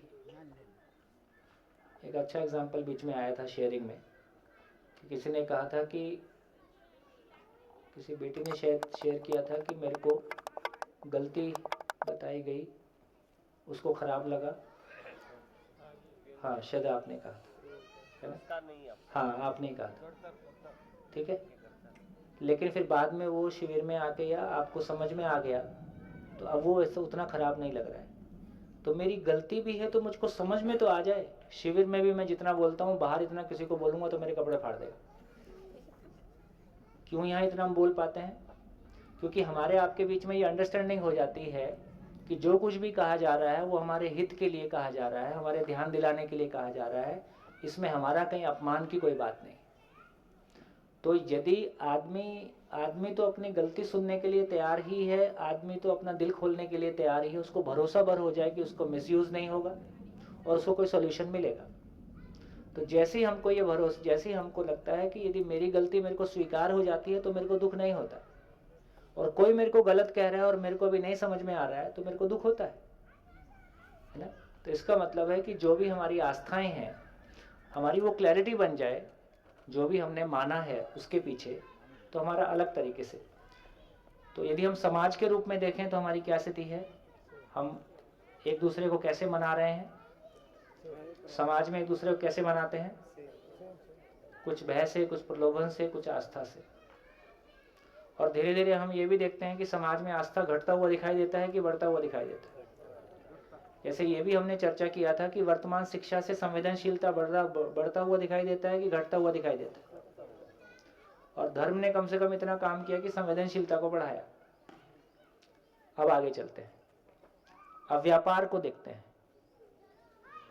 व्यापार में हम एक दूसरे को कैसे नियंत्रित करते हैं? व्यापार में हम एक दूसरे को कैसे नियंत्रित करते हैं? प्रलोभन से। प्रलोभन मुख्य चीज है। प्रलोभन पूरा हो जाए इसके लिए आस्था, प्रलोभन पूरा नहीं होगा इसके लिए भय। ये ठीक हो गया? शिक्षा में हम कैसे नियंत्रित हैं? शिक्षा से हम कैसे नियंत्रित हैं? शिक्षा से हम कैसे नियंत्रित हैं? सारी शिक्षा किस बात की है? पैकेज। तो बेसिकली पैकेज मिल जाए इसके लिए शिक्षा, पैकेज मिल जाए और शिक्षा में अच्छे मार्क्स आ जाएं इसके लिए आस्था, और नहीं आएंगे जॉब नहीं मिलेगी इसका डर। इसलिए शिक्षा और व्यापार एक ही बात है। फैक्टर उसका कंट्रोलिंग टावर कहाँ पे है? तो पूरी एजुकेशन का कंट्रोल टावर, पैकेज मिला, जॉब मिली और जॉब में पैकेज मिला, इसी से उसकी सफलता है। उसमें हम कोई आचरण की बात कर भी नहीं रहे हैं। तो शिक्षा से किसी को आचरण मिला ये कहना मुश्किल है। अपनी व्यक्तिगत जर्नी के आधार पे हर व्यक्ति अपने आप में कुछ है ही है, वो एक अलग बात है। व्यापार की बात हो गई, शिक्षा की बात हो गई, और किसकी बात करें? धर्म की बात करें। धर्म में हम कैसे नियंत्रित हो रहे हैं? आस्था से। तो आस्था है, आस्था पूरी हो जाए इसके लिए कोई प्रलोभन हो सकता है, आस्था के अनुसार नहीं होगा तो भय हो सकता है। तो आस्था में कंट्रोलिंग टावर आस्था है, धर्म में कंट्रोलिंग टावर आस्था है ना। जैसे हम नवरात्रि आते हैं तो हमको कहीं आस्था है इसलिए पहला कर लो आखिरी कर लो। रोजा आता है तो हमको ऐसा ख्याल नहीं आता है, उससे हमको डर नहीं लगता है। लेकिन जो हमारा माना हुआ है, जैसा माना हुआ है, फिर उससे हम नियंत्रित हो रहे हैं। और क्या लें? शासन। शासन में हम कैसे नियंत्रित कर रहे हैं? भय से। तो भय, बाकी दोनों उसके साथ है। शासन में डंडा हमारे पास है, पुलिस का डंडा है, मिलिट्री का डंडा है और कोर्ट का डंडा है। तो शासन का मतलब भय से नियंत्रित करना है। और क्या बचा? न्याय। न्याय में क्या चीज है हमारे पास? न्याय अपने आप में दंड संहिता ही है। और क्या बचा? और कोई इंस्टीट्यूशन बचा? शिक्षा हो गया, धर्म हो गया, शासन हो गया, न्याय हो गया, बाजार हो गया। और कुछ? अभी यदि स्वास्थ्य व्यवस्था को देखें, क्या चीज से नियंत्रित है? स्वास्थ्य व्यवस्था। प्रलोभन। पैसा कहां से आएगा? बाकी कोई चिंता नहीं। वही उधर से व्यवस्था की बात कर रहे हैं तो उधर से बात कर रहे हैं, इसलिए वो भी व्यापार है। अब आपको समझ में आया कि शिक्षा क्यों व्यापार है, स्वास्थ्य क्यों व्यापार है। हाँ जी, और कुछ? हो गया, काम पूरा हो गया। अब इसकी समीक्षा करें। अब देखिए, अब ध्यान दीजिए और हमको ये भी समझ में आएगा। देखो, किसी भी समाज का मतलब है कि जब भी समाज के बारे में कुछ सोचते हैं तो 50-100 साल की लंबाइयों में सोचते हैं। समाज कोई एक दिन की घटना नहीं है, कोई एक दिन का बात नहीं है। तो यदि हमारी ये क्लैरिटी होगी कि आज हम कहाँ खड़े हैं और कल आने वाला कल कैसा होगा, उसकी हमारी कोई तैयारी हो। जैसे कम से कम पहले लोग शादी करते थे तो फाइनेंशियली वो सेल्फ रिलायंट होते थे, ऐसा नहीं है। उम्र होती थी तो शादी कर लेते थे। धीरे से ये ध्यान में आया कि नहीं, लड़का की अपनी इनकम होनी चाहिए। तो धीरे से जब तक लड़के को लगता था कि मैं फाइनेंशियली अपने पैरों पर नहीं खड़ा हूँ तो शादी नहीं करता है। धीरे से अब लड़की को भी लगता है कि अब उसको भी फाइनेंशियली अपने पैरों पर खड़ा होना चाहिए तो शादी करना चाहिए। अब ये दोनों करने के बाद भी दोनों दुखी हैं, तो अब सोच रहे कि अब क्या करें। तो पता चला कि समझदारी के बिना दोनों दुखी रहेंगे, ये पक्का है। तो धीरे धीरे हम एक एक काम को करते हुए आगे बढ़ रहे हैं। और कभी सोचा था कि ये करके सुखी हो जाएंगे, पता चला कि नहीं हुए, तो फिर नया इसलिए कहा कि मानव समीक्षा विधि से आगे बढ़ता है। अपने अनुमान में एक स्टेप लेके आता है कि ये करने से ठीक हो जाएगा, वो करके देखता है, करने के बाद पाता है कि इससे भी ठीक नहीं हुआ है ना, तो फिर अगले स्टेप की तरफ आगे बढ़ जाता है। तो मानव समीक्षा विधि से आगे बढ़ता है, ये बात हमने देखी है। तो इससे ये समझ में आता है कि यदि अपने बच्चों के सुखमय जीवन के लिए सोचना होगा तो हमारी क्या तैयारी है, क्या लेके हम चल रहे हैं और आगे क्या होने वाला है। अब देखिए, एक मानव को देखें तो वो भय, प्रलोभन, आस्था से अपने आप को नियंत्रित करता है। जितना पावरफुली, सक्सेसफुली मैं अपने आप को नियंत्रित कर सकता हूं, क्या मैं उतना ही सक्सेसफुली दूसरे को नियंत्रित कर सकता हूं? नहीं कर सकता। ये क्लैरिटी में आ गया। इसलिए ये समझ में आया कि किसी परिवार में एक व्यक्ति की क्वालिटी बहुत अच्छी हो सकती है भाव और विचार के रूप में, आचरण के रूप में, लेकिन पूरी फैमिली की क्वालिटी को एवरेज करेंगे तो एक व्यक्ति से ऊंची होगी कि उससे नीची होगी? उससे नीचे आ गई। सबको एवरेज करेंगे तो क्वालिटी फैमिली के नीचे आ गई। तो एक व्यक्ति की क्वालिटी ऊंची मिल सकती है लेकिन फैमिली की क्वालिटी, और समाज को एवरेज करेंगे तो और नीचे आ गए, और व्यापार को एवरेज करेंगे तो कम से कम समाज में 3 टूल हैं, व्यापार में तो टूल एक ही बचा है ना। जब एक दूसरे के साथ व्यापार कर रहे हैं तो आस्था भी नहीं बची कि ईमानदारी सच्चाई से कोई व्यापार करना है। व्यापार के नाम पे जो कुछ हो गया है आप मुझसे बेहतर समझते हैं, ठीक। और शिक्षा, ठीक, शिक्षा भी व्यापार हो गई तो अब नियंत्रण और कमजोर पड़ गया। अब ना अब शिक्षक का नियंत्रण है, ना कंटेंट में दम है, ना वो माता पिता की सुनता है। देखो किसी भी समाज के लिए सबसे बड़ी गरीबी ये है, किसी भी समाज के लिए सबसे बड़ी गरीबी ये है कि उसकी पीढ़ियों के लिए, उसके आने वाली संतानों के लिए कोई ऐसा मुद्दा ही नहीं दिखता है, कोई ऐसा व्यक्तित्व ही नहीं दिखता है जिसके सामने वो सर झुकाए। हमारी परंपरा ने जो भी मंदिर मस्जिद गुरुद्वारे बनाए उसका एक मतलब ये भी था कि ताकि उसको ये बचपन से ध्यान में आ जाए कि उससे बड़ी भी कोई सत्ता है, कोई सत्ता है जो उससे बड़ी है, उसके सामने सर झुकाएगा तो कभी ना कभी उसको समझने की तरफ उसका मन जाएगा। यदि किसी समाज में ऐसे लोग दिखाई नहीं देते हैं जिनको देख के उनके प्रति श्रद्धा पैदा हो, उनका सम्मान दिल से पैदा हो, तो आने वाली पीढ़ी कहाँ जाएगी? आने वाली पीढ़ी रिबेलियन होगी कि नहीं होगी? मनमानी की तरफ जाएगी कि नहीं जाएगी? तो हमारे बच्चों का मनमानी की तरफ जाना इस बात को बताता है कि उन्होंने हमको अस्वीकार कर दिया है। जब तक कोई व्यक्ति किसी का सम्मान करता है तो क्या मनमानी कर सकता है? यदि उसको किसी बात से असहमत भी होगा तो उसका एक्सप्रेशन होगा वो शिष्टतापूर्ण होगा। ये जो माँ बाप और बच्चों के बीच में खुल के आमना सामना हो गया है, इसका मतलब है कि हम एक दूसरे की श्रेष्ठता को अस्वीकार कर चुके हैं, या मनमानी का दबाव इतना ज्यादा है अपने पीयर प्रेशर में, अपने पीयर में, अपने जो साथ के लोग हैं, कि उसके सामने यदि माँ बाप का कोई सही व्यू पॉइंट भी है तो उसके ऊपर दबाव इतना है कि वो उसको मानने के लिए तैयार नहीं है। क्योंकि अपने दोस्तों के बीच में जो इज्जत उसको मिलेगी वो जिस तरह के साधनों से, जिस तरह के स्टेटस से, जिस तरह के कपड़ों से मिलेगी, और ये हमारा ही फैलाया हुआ है। तो सारे प्रेशर्स को, सब चीज को देखते हुए हमारा ध्यान इस बात पे जाता है। और एक मानव के रूप में भय, प्रलोभन, आस्था से क्या हम अपने आप को नियंत्रित कर पा रहे? क्या हम अपने आप को नियंत्रित कर पा रहे? क्या हमारे भीतर ऐसे सारे विचार नहीं आते हैं जिनको आने के बाद हमको ग्लानि होती है? क्या ऐसी तमाम इच्छाएं पैदा नहीं होती हैं तो अच्छा दूसरे को पता नहीं चले? कोई इंस्ट्रूमेंट आ जाए और हमारी सारी इच्छाएं दूसरे को पता चल जाए तो क्या होगा? तो पॉपुलेशन कंट्रोल करने की कोई आवश्यकता नहीं पड़ेगी। तो इससे इस बात का समझ में आता है कि जब एक मानव अपने आप को भय, प्रलोभन, आस्था के आधार पर नियंत्रित नहीं कर पा रहा है, परिवार तो उससे कम है, समाज उससे कम है, व्यापार उससे और कम है, फिर उसके बाद सब कम ही कम है, ये गाड़ी किधर जाएगी? आने वाले 30 साल बाद ये गाड़ी कहाँ जाएगी?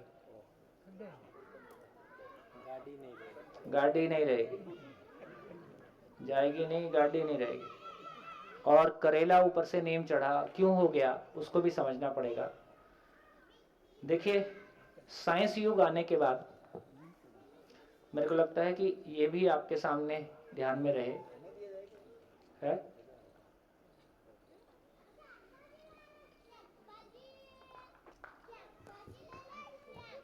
देखिए, मेरे को लगता है कि हम समाज के जिम्मेदार लोग बैठे हैं तो ये चर्चा भी यहाँ इम्पोर्टेंट है। एक समय तक धार्मिक राजनीति थी, उसके बाद आर्थिक राजनीति आई,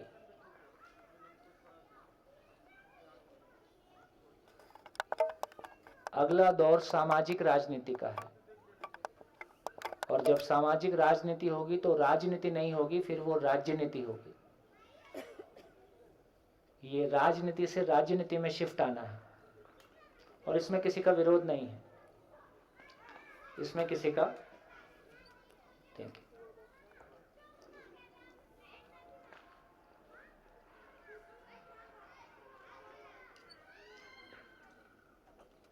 क्या मतलब?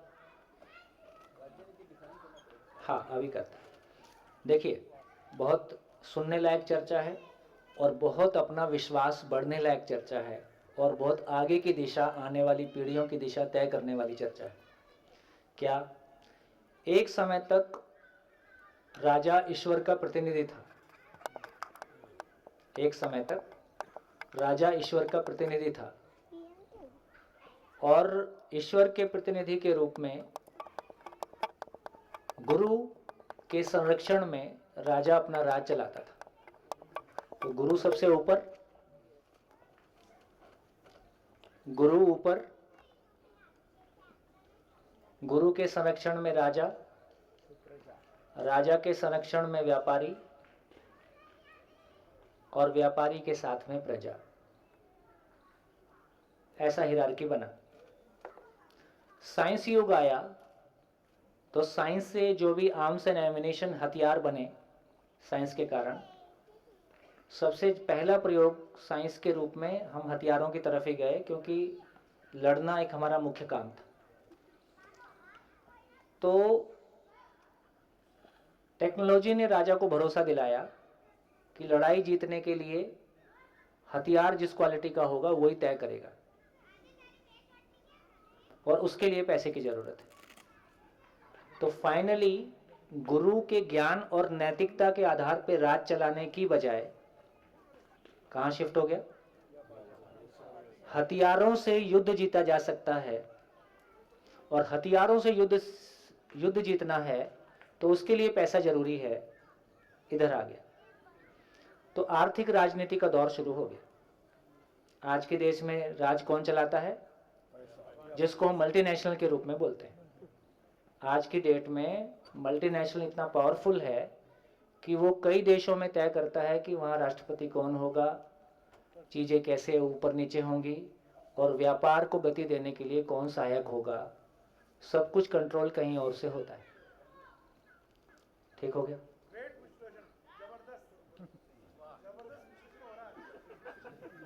कदरदान तो आप ही।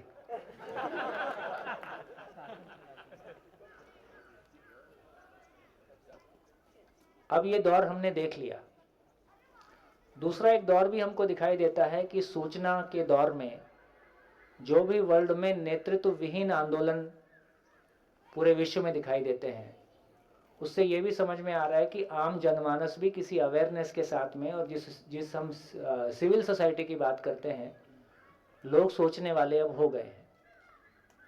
यदि लोगों में सोचने की स्थिति बन गई है, बन रही है, तो ज़्यादा दिन ये सेंट्रलाइज्ड मामला नहीं चलेगा, बशर्ते कि समाज खड़ा होता है।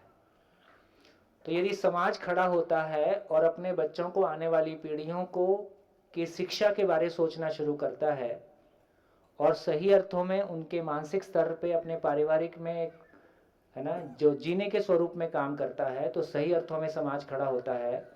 तो आने वाला समय सामाजिक राजनीति का होगा और शिक्षा के माध्यम से, जिसमें समाज का इंटरवेंशन ज़्यादा होगा, काफ़ी होगा, सरकारें समाज के साथ मिलकर शिक्षा को चलाने के लिए बाध्य होंगी, क्योंकि ऐसे भी सरकारें शिक्षा का आर्थिक बोझ उठाने के मूड में नहीं हैं। सरकारें चाहती ही हैं कि शिक्षा समाज के हाथ में चला जाए, और सरकारों ने अभी तक नोइंगली अननोइंगली कहीं ना कहीं जनमानस को शिक्षा पे बहुत काम करने का मन नहीं है, क्योंकि कहीं ना कहीं लोग समझदार होंगे। शिक्षा के माध्यम से जो भी एक अवेयरनेस आती है, उससे वोट बैंक बदलेगा, पैटर्न बदलेगा। तो लोग अशिक्षित रहें और शिक्षित भी हों तो इतने ही शिक्षित हों कि उनको सोचना मत आए। वो पढ़ा लिखा स्किल्ड लेबर हो जाए। तो हमारा इंजीनियर एक स्किल्ड लेबर है, उसको जहाँ पैसा मिलता है वहाँ चला जाता है। मेरी स्किल का उपयोग कौन करेगा? जो पैसा देगा वो मेरी स्किल का उपयोग करेगा या मेरी स्किल का उपयोग को मैं तय करूंगा? पैसा मेरे स्किल के उपयोग को तय करेगा या मैं अपने स्किल के उपयोग को तय करूंगा कि मेरा स्किल कहाँ लगेगा? यदि उसके पास कोई विजन होगा तो वो तय करेगा, विजन नहीं होगा तो पैसा तय करेगा। अभी कौन तय करता है? पैसा तय करता है। तो हम सारे पढ़े लिखे लोग स्किल्ड लेबरर हैं, क्योंकि हमारे पास कोई विजन नहीं है, हमारे पास कोई क्लैरिटी नहीं है, इसलिए पैसा ही एकमात्र क्लैरिटी है। इसलिए जैसे ही गुरु इसलिए था क्योंकि वो ज्ञान से तृप्त होता था, ज्ञान से उसकी तृप्ति थी, इसलिए वो गुरु था। वो किसी के ऊपर निर्भर नहीं था, इसलिए वो गुरु था। अब गुरु को भी लगा यार ज्ञान व्यान में तो सुख नहीं है, सुख तो इंद्रियों में ही है, तो बेचारा उठ के कहाँ आके बैठा? अब व्यापारी के साथ बैठने की तो व्यापारी वाला ज्ञान तो उसके पास था ही नहीं, तो वो आके प्रजा के साथ बैठा। तो गुरु जी आ गए प्रजा के साथ। राजा तब तक राजा था जब तक प्रजा का सुख उसका सुख था, जब तक प्रजा का सुख उसका सुख था। राजा को भी लगा इंद्रियों में सुख है, तो राजा ने उतर के व्यापारी के साथ में पार्टनरशिप कर ली, क्योंकि वो पहले से मजबूत आदमी था, तो वो इसका पार्टनर हो गया। सबसे ऊपर कौन बचा? तो व्यापारी बाय डिफॉल्ट सबसे ऊपर आ गया। तो जगह अपनी किसने छोड़ी? गुरु और राजा ने अपनी जगह छोड़ी, व्यापारी तो अपनी जगह स्थिर है। वो तो घोषित रूप से पहले से भी पैसा कमाने के लिए बैठा था, आज भी पैसा कमाने के लिए बैठा। तो इससे हमारी ये क्लैरिटी बनी कि अब ये सारा क्योस, अब सब कुछ व्यापार के लिए है। तो देखो सब कुछ व्यापार के लिए कैसे है? तो आदमी भी व्यापार के लिए, परिवार भी व्यापार के लिए, समाज भी व्यापार के लिए, शिक्षा भी व्यापार के लिए, धर्म भी व्यापार के लिए, शासन भी व्यापार के लिए, न्याय भी व्यापार के लिए, स्वास्थ्य भी व्यापार के लिए।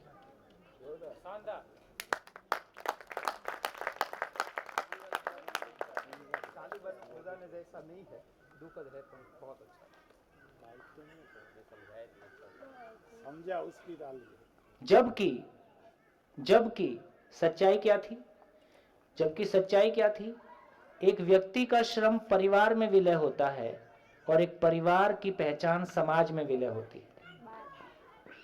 आज भी आप क्या बोलते हो? हमारा पटेल समाज, जैन समाज, है ना? चाहे ये समाज नहीं है, ये संप्रदाय है। समाज का मतलब है पूरी धरती की मानव जाति एक समाज है। जब समाज शब्द को प्रयोग करते हैं तो पूरी धरती की मानव जाति एक समाज है। फिर अब जो हम जैन या पटेल या अग्रवाल या कुछ बोलते हैं, ये सब है ना, संप्रदाय कहना उचित है। सच्चाई ये है कि हर मानव की पहचान समाज में, परिवार में विलय होने की आवश्यकता है। अभी मानव परिवार को यूज करके, इसलिए मेरा कैरियर मेरी उपयोगिता, दोनों में क्या फर्क है? मेरा कैरियर मेरी उपयोगिता, क्या फर्क है दोनों में? बोलो, ये बताएंगे मुंबई वाले, वापी वाले। माइक दो इनको। हेलो, करियर से आपका औहदा और पैसा शायद बढ़ते जाएगा, और उपयोगिता, आपके जो स्किल है वो समाज के लिए और मानव जाति के लिए कहाँ यूज हो सकता है, वो बहुत कम लोग करते हैं। जब मेरी उपयोगिता की बात करेंगे, हाँ, तो करियर उसमें समाहित है कि नहीं? करियर योग्यता में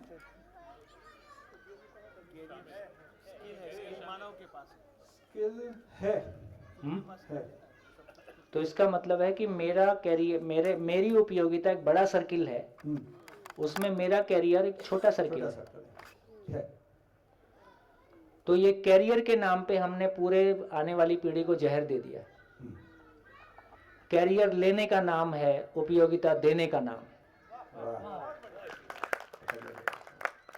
कैरियर मानसिकता में गरीबी देता है, डर देता है, असुरक्षा देता है, अकेलापन देता है। मेरी उपयोगिता मेरे भीतर की सारे पोटेंशियल को व्यक्त करने के लिए और उसका सुकून जो कनेक्ट होता है वो एक दूसरा संसार खोलता है, जो मेरी पोटेंशियल का बड़ा संसार बाहर आता है। तो कैरियर के नाम पे हम अपने परिवार को भी यूज करना चाहते हैं, और उपयोगिता मुझको भी मेरी पहचान देता है, मेरे परिवार को पहचान देता है, मेरे समाज को पहचान देता है, मेरे देश को पहचान देता है, और इस धरती को पहचान देता है। जिंदा रहने के धरातल पर हम कैरियर ही ढूंढेंगे,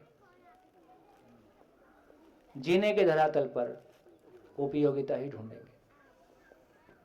भैया आदमी लेते समय बड़ा महसूस करता है कि देते समय बड़ा महसूस करता है? सारी जिंदगी हम लेने के मोड में हैं, सारी जिंदगी हम लेने के मोड में, देने के मोड में आए नहीं। हम मानसिक गरीबी के शिकार हैं बुरी तरह से।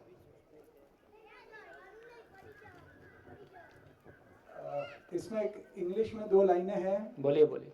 कि the world has 2 kinds of people, givers and takers, जो आपने बोला। बट टेकर्स ईट मोर या eat better, but givers sleep better. So basically वही है जो आपने बोला, उसी का शायद सार है। हाँ, तो हमारी सारी परिभाषाएं जिंदा रहने के आगे जाती नहीं, वो स्लीप और ईट में ही सब निपट गया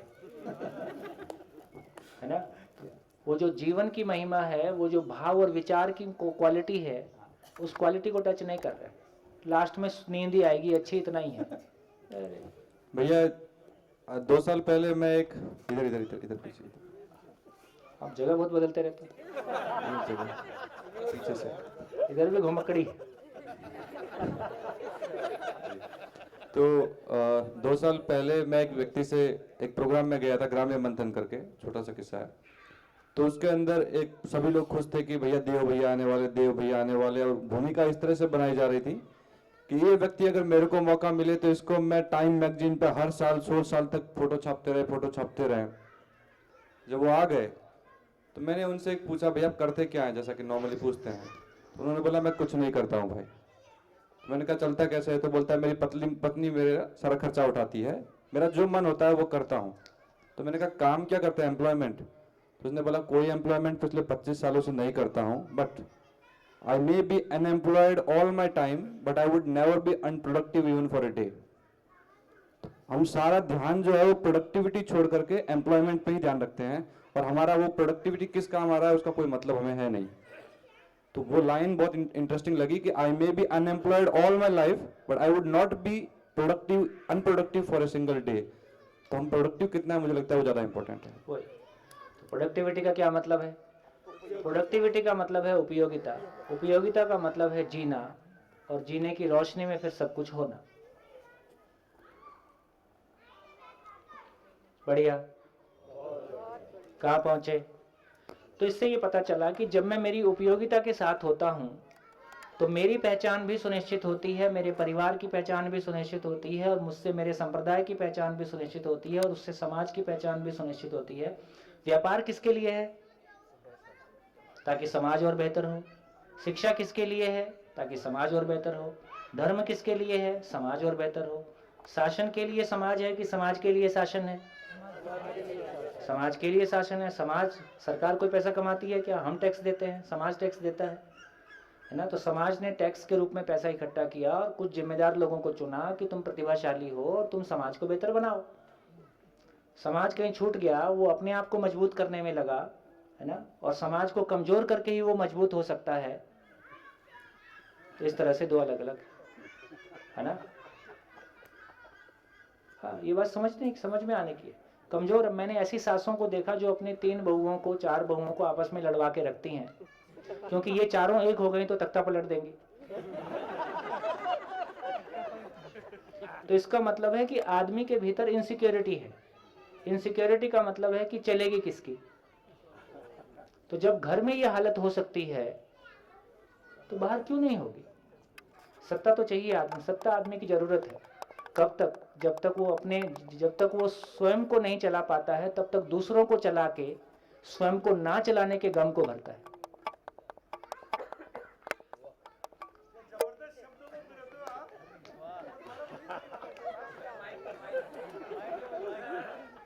रिवाइंड नहीं होता है, उस समय जो आ गया सो आ गया। आप बोलो, माइक ले लो।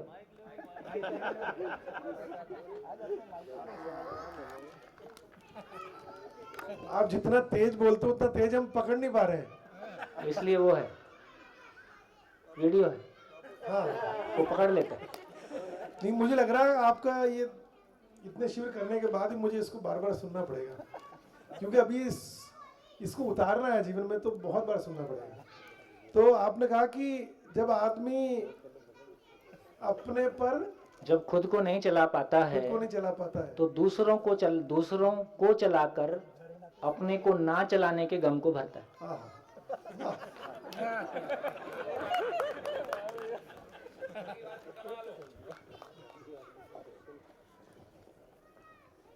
हे माँ बापो,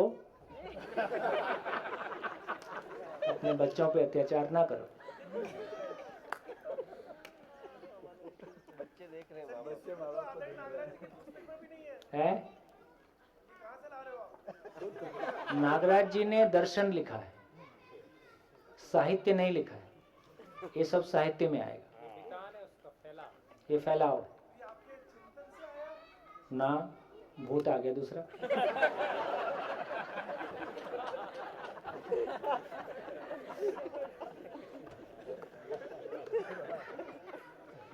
हाँ जी, तो इसके पता चला कि सारी न्याय व्यवस्था समाज को मजबूत करने के लिए, सारा स्वास्थ्य समाज को मजबूत करने के लिए, समाज हमारा बैंक है, समाज हमारे कर्मों का बैंक है, जिसकी पूंजी हमारे आने वाली पीढ़ियों को उपलब्ध होती रहेगी। हम सब मेहनत करके अपनी पूंजी समाज रूपी बैंक में जमा करते हैं। आचरण की पूंजी है ना, व्यवस्थाओं की पूंजी। फिर व्यवस्था समाज का ही पार्ट है, या व्यवस्था बड़ा पार्ट है जिसमें समाज समाहित है। तो इससे हमारी क्लैरिटी बनी कि होना क्या था। तो ये समझ में आया कि जिंदा रहने के धरातल पर हम सब बाजार का हिस्सा हैं, परिवार और समाज का हिस्सा नहीं है। हम सबको पहले पुरुष कमाता था, पत्नी भी कमाती है, हम सब बाजार का हिस्सा, हम सब कमाने में लगे हुए लोग। लेकिन जीने के धरातल पर हम सब समाज का अंगभूत हैं, फिर परिवार, फिर व्यापार भी समाज के अर्थ में है, फिर जिंदा रहने का काम भी होगा और जीने का काम भी होगा। बढ़िया। यहां तक क्या समझ में आया लिख डालिए। इतनी चर्चा में क्या समझ में आया? 2 मिनट में बस, लंबा समय नहीं, क्योंकि मेरे को टॉपिक पूरा करना है और अभी पूरा नहीं हुआ है। लेकिन बीच में ब्रेक दे रहा हूँ ताकि एक बार ना जितनी कथा हुई है, जितनी चर्चा हुई है, वो आपके जहन में आ जाए। इस पूरी चर्चा से क्या समझ में आया?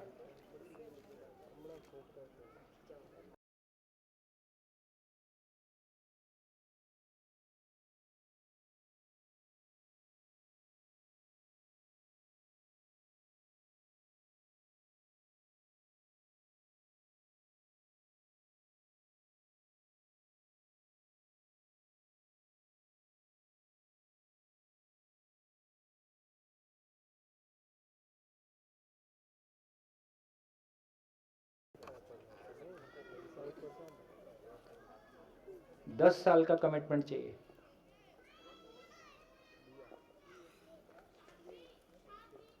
दस साल का कमिटमेंट। 10 साल में वो सब आपको आंखों से दिखने लगेगा जो हम सदियों से देखना चाहते हैं। जो भी पीछे से तैयारी हुई है, हम उस जगह में आ गए हैं जहां वो दिखने की जगह में आ जाए। 10 साल।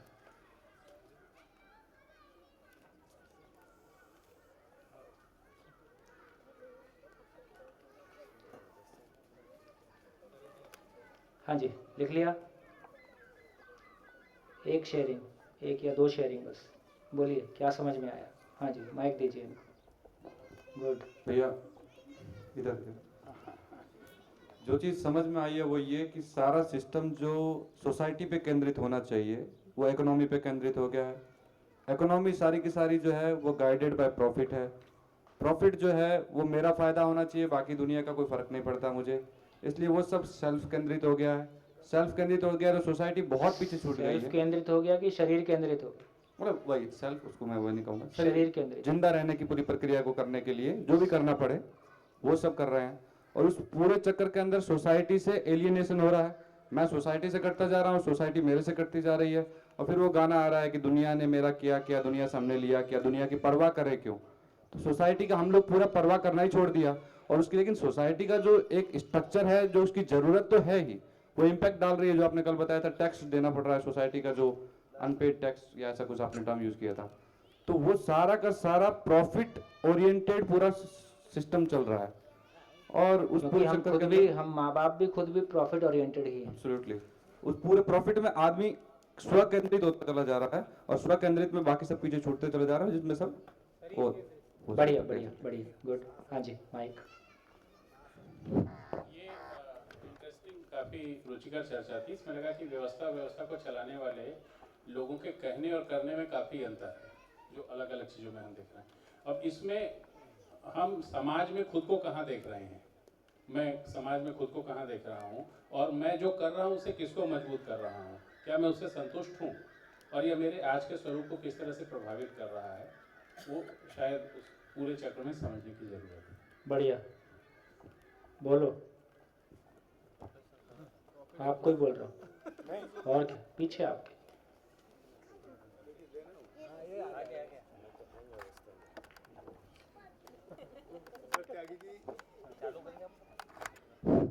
त्यागी जी, मैं वैसे कल से कोशिश कर रहा था। कल मैंने विनोद जी मेरे पास ही बैठे हुए हैं, और वो विनोद जी भी उधर बैठे हुए हैं। मैंने एक बात लिखी थी, इसमें आपने लिखवाया था। मैंने कहा साहब, मेरे ये बातें कम जचती हैं। वैसे आपकी बात ठीक है। पहले तो मैं ये समझ रहा था, आया कल और परसों मैंने शायद कोई भाषण देने वाला आदमी होगा, लेकिन अब कुछ कुछ जचने लगी है बात, कुछ कुछ समझ आने लगी है। मैं सर एक चीज़ में ज़्यादा विश्वास करता हूँ। कल ये लड़की कोई इनमें से कह रही थी, तो मैं विनोद जी से कह रहा था, विनोद जी ये छोरी बहुत परेशान है बेचारी, आसपास होता तो उस आदमी हम जूते मारते सारे, मैं हिसाब से कह रहा था। और सर मैं उस खाप का निकला हुआ आदमी हूँ, उसके निकले हुआ आदमी। अब ये शासन की बात इसमें आ रही थी, और मंत्रिपरिषद की मंत्रियों की बात आ रही थी। सर हमने उनको झुकाया है, क्योंकि वो उनका मनोबल मरा हुआ था। हमने जो कहा वो हमने उनसे मनवाया। हमने करीब 1-1.5 महीने 2 महीने आंदोलन चलाया, 2-3 बार चलाया सर, और हमारी सारी मांगे बनी। लेकिन सर वो हमारा छोटा क्षेत्र था, आप बहुत बड़े क्षेत्र में काम कर रहे हैं। और सर मैं वैसे आपको एक सुझाव देना चाहूँगा, आप बड़े आदमी हैं, कि आपके जो डायलॉग हैं, अभी आगीवाल जी वहाँ से कह रहे थे कि सर आपकी ये बातें पुनः कहो, जब बाँचने फिर बाँचो। तो सर आप इनके इन डायलॉगों की एक ऐसी लिस्ट बनाओ, एक ऐसी किताब निकालो जो उनका हम एक साथ ही पढ़ लें सर। और सर वो हिंदी इंग्लिश दोनों में हो, सकता कुछ हो इंग्लिश वाले, कुछ हिंदी के हैं सर। हम देखो, आप भी कुछ करोगे, सारा मेरे से करवाओगे। सर आपके सहयोग को हम हैं। वैसे कल मैं एक बात कह रहा था साहब आगीवाल जी, आप जैसे आप अकेले आदमी हो, आप जैसे तो हजारों आदमी होने चाहिए सर। बस उसी के लिए तो आपको बुलाया है। सर आपको माइक भी इसलिए दिया गया है, धन्यवाद सर, आपको बोलने के लिए। धन्यवाद सर, धन्यवाद सर, धन्यवाद। देखिए, कुछ लोग हैं जिनकी पहले से कोई जर्नी है, जो समाज में अपना तन मन धन पहले से ही लगाए हुए हैं, और जिनकी समाज में कोई प्रामाणिकता बनी है। यदि उनको ये रोशनी दिख जाएगी, तो विरोध करके, दबाव करके किसी से अपनी बात मनवा लेना, इसकी निरंतरता नहीं। कल आप नहीं रहेंगे तो वैसे ही चलने वाला है। कोई स्कूल में प्रिंसिपल टाइट आ जाता है तो बच्चे थोड़ा नियंत्रित रहते हैं, और प्रिंसिपल के जाने के बाद में वो डबल अनियंत्रित होते हैं, क्योंकि जो पीछे का फटा हुआ दबाव रहता है वो भी निकलता है। तो ये कल भी हमने बात की थी कि 3 ही तरीके हैं, विरोध का शमन, विरोध का दमन, विरोध पर विजय। तो हमने विरोध का दमन करके कुछ निकाल लिया, लेकिन फाइनली तो विरोध पर विजय हो जाए का मतलब है जो आप चाह रहे हो ऐसा वो भी चाहने लगे, वो भी सही अर्थों में समाज के हित के लिए लग जाए। हमको क्यों अपनों का विरोध करना पड़ता है? उसी सीट पे आपका बेटा बैठा होता तो आप क्या करते, है ना? फिर बहुत एक द्वंद्व होता है। जब अपना नहीं बैठा होता है तो हम किसी भी तरह का विरोध पे उतर सकते हैं, पर जब हमारा ही बेटा, हमारा ही भाई उस सीट पे बैठा होता है, और हमारा ही भाई, हमारे ही बेटे तो हैं, तो विरोध क्यों करना पड़े? सुखद बात यह है कि आदमी मरता है।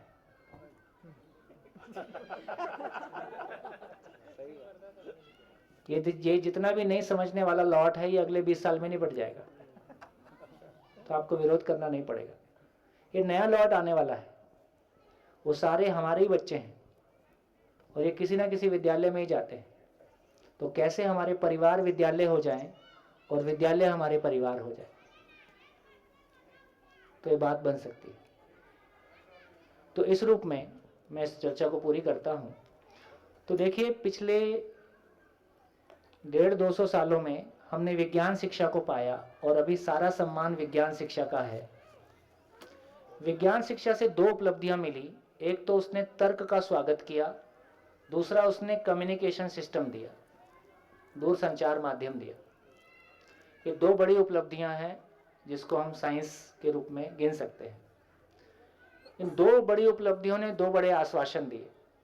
एक आश्वासन ये हुआ, इससे एक काम जो हुआ वो हुआ कि तर्क आने से आस्था कमजोर हुई कि आस्था ताकतवर हुई?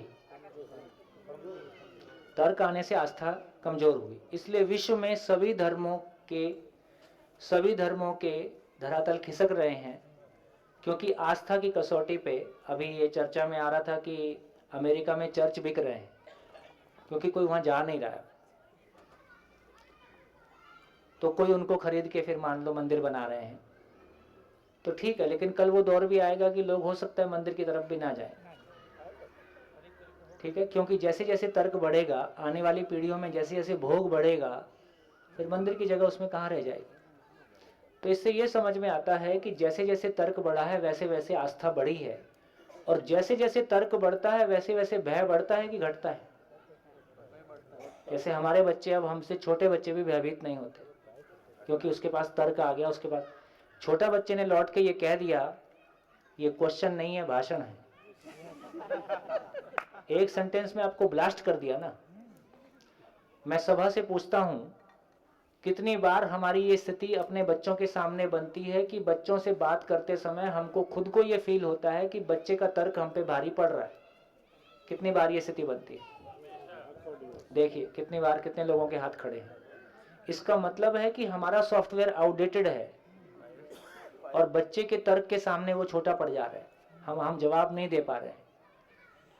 इससे ये सिद्ध होता है कि आने वाली पीढ़ी बहुत खुलेपन के साथ है। बहुत सारी चीज़ें जो हमारी पीढ़ियों में थी, जाति और धर्म के जो भेद थे, वो हमारे बच्चों में वैसे नहीं है। तो इससे हमारी एक क्लैरिटी बनी कि तर्क का, एक तो तर्क के आने से भय, प्रलोभन, आस्था तीनों कमजोर पड़ गया। इसलिए भय, प्रलोभन, आस्था तीनों कमजोर पड़ने से, तर्क के आने से भय भी कमजोर पड़ा, प्रलोभन भी कमजोर पड़ा, आस्था भी कमजोर पड़ी।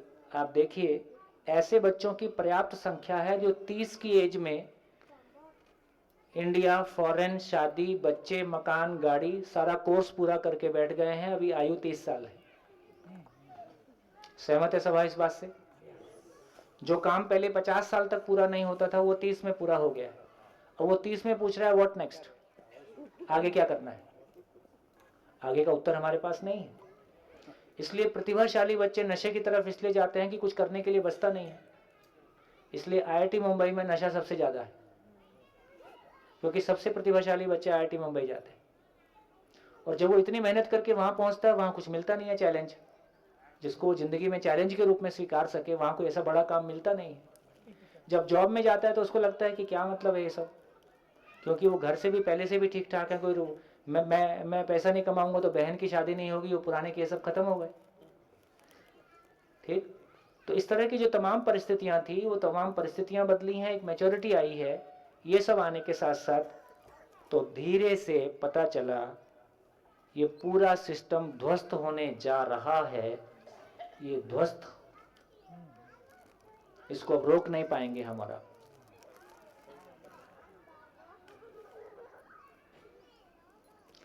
तर्क आने से जो एक बड़ा कॉन्फिडेंस आया, तर्क आने से एक बड़ा कॉन्फिडेंस ये आया है कि सभी समझ सकते हैं।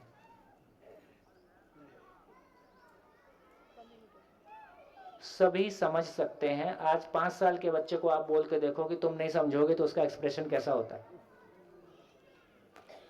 5 साल के बच्चे को ये बोल के देखो कि तुम नहीं समझ सकते, वो कहता है मैं तो बाद में देखूंगा पर तुम्हारा समझ में आ गया, तुम्हारा हाल समझ में आ गया। तो सभी समझ सकते हैं, मैं सब कुछ समझ सकता हूं, ये कॉन्फिडेंस तर्क ने दिया है और एक छोटे बच्चे को ये कॉन्फिडेंस आया है। इस कम्युनिकेशन सिस्टम ने हमको भरोसा दिया है कि जीने के लिए पारदर्शी व्यवस्थाएं बनाई जा सकती हैं, ट्रांसपेरेंट सिस्टम क्रिएट किए जा सकते हैं। तो सभी समझ सकते हैं, सभी जी सकते हैं। पारदर्शी व्यवस्था होने का मतलब है सभी जी सकते हैं। जैसा हो गया, अब टोल टैक्स पे आदमी खड़ा करने की जरूरत नहीं है, सीधा मशीन जाएगी, सीधा गाड़ी जाएगी, आपका पैसा कटेगा, आप चले गए। अब वहां कुछ गुंजाइश ही नहीं है गड़बड़ करने की। तो इसका मतलब है कि सारी ट्रांसपेरेंट व्यवस्थाओं के स्वरूप उपलब्ध हैं, जहां की आदमी को गलती करना चाहता है तो भी चांस ही नहीं। और ये काम नहीं हो पा रहा है तो हमारे पॉलिटिकल सिस्टम में जो कमीशन सिस्टम है उसकी वजह से नहीं हो पा रहा है, क्योंकि सारा सिस्टम लाने के बाद में कमीशन कहां से आएगा, तो वो एक हमारी मजबूरी है। तो इसका मतलब है सभी समझ सकते हैं, सभी जी सकते हैं, यहां तक हम आ गए। कमी कहां है, गैप कहां है? गैप कहां पे है? जीना आता ही नहीं। जीना कैसे आए? शिविरों से आएगा? शिविरों से नहीं आएगा। ये 7 दिन का काम नहीं है, ये 20 साल की एजुकेशन ही है, 15 साल की एजुकेशन ही है। तो जब तक इस रोशनी में एजुकेशन नहीं होगा, जब तक जिंदगी को हम एजुकेशन में नहीं लेके आएंगे, तब तक हम ये उम्मीद नहीं कर सकते कि हर बच्चे तक ये पहुंचेगा। शिविर में पहुंचेगा तो कुछ ही लोगों तक पहुंचेगा। कम से कम ये भरोसा हो चला कि बिना किसी चिन्ह प्रतीक, बिना किसी फोटो, पूरी जिंदगी को यूनिवर्सल, लॉजिकल, अंडरस्टैंडेबल, लिवेबल, है ना, प्रैक्टिसेबल मॉडल में कहा जा सकता है। तो शिक्षा के रूप में संभव हो गया। तो इससे एक बड़ी आशा की किरण बंधी है। यहां मैं शिक्षा में ट्रांसफॉर्मेशन की लाइन आपके सामने रख रहा हूं। देखिए, पिछले 20 सालों में, 100 सालों में हमने एक बड़ा काम किया कि यदि तर्कपूर्वक जड़ संसार को समझा जा सकता है, इसका नाम साइंस है, यदि तर्कपूर्वक जड़ संसार को समझा जा सकता है तो सुविधाओं का अंबार लगाया जा सकता है। ये काम हमने कर दिया। पिछले 100 सालों में हमने तर्कपूर्वक जड़ संसार को समझा, उसका रिजल्ट है कि हमने सुविधाओं का अंबार लगा दिया। आज पहले मोहल्ले में एक फोन था, अब हर जेब में 2 मोबाइल है। लंबी यात्रा हमने की है, हमने सोचा नहीं था कि हमारी शरीर यात्रा में हमको इतने साधन देखने को मिलेंगे, हमने इतना पैसा देखने को मिलेगा ये भी नहीं सोचा था, है ना। बहुत सारी चीजें वो हो रही हैं। शायद ये पीढ़ी वो पीढ़ी है जिसने इस प्लेनेट पे मानव जाति के अभी तक के हजारों साल के इतिहास में सबसे बड़े चेंज देखे। हमारी पीढ़ी वो पीढ़ी है। यदि तर्कपूर्वक जड़ संसार को समझा जा सकता है और सुविधाओं का अंबार लगाया जा सकता है, तो तर्कपूर्वक चैतन्य संसार को समझा जा सकता है और संबंध का उजड़ा हुआ संसार बसाया जा सकता है। ये शिक्षा के लिए क्वांटम लीप है। ये एक लंबी छलांग होगी कि हम भाव और विचार की एजुकेशन को लॉजिकली क्लासरूम में ला सकते हैं। यदि तर्कपूर्वक जड़ चैतन्य संसार को समझा जा सकता है तो संबंध का संसार बसाया जा सकता है। यदि ये संबंध का संसार बसता है तो मानव स्वयं के प्रति विश्वास के साथ होता है, वो स्वनियंत्रित होता है। स्वनियंत्रित होता है तो वो स्व अनुशासित होता है। स्व अनुशासित होता है तो वो स्वतंत्र होता है। स्वतंत्रता पूर्वक जीता है तो स्वराज्य गठित होता है। इससे ज्यादा, इससे कम में सभी के लिए इतना ही, पूरी धरती के लिए इतना ही है।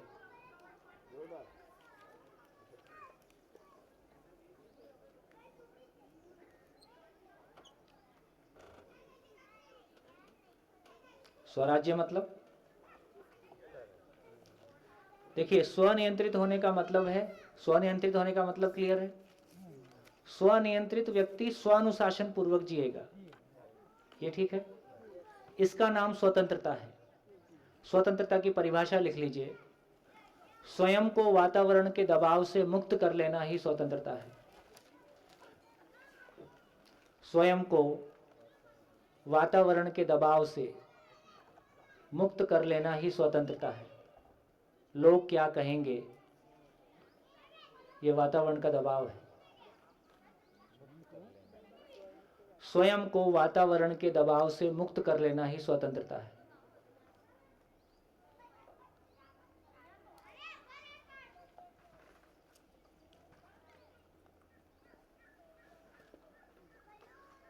ऐसी समझ के साथ मैं अपने परिवार में समझ को मल्टीप्लाई करता हूँ।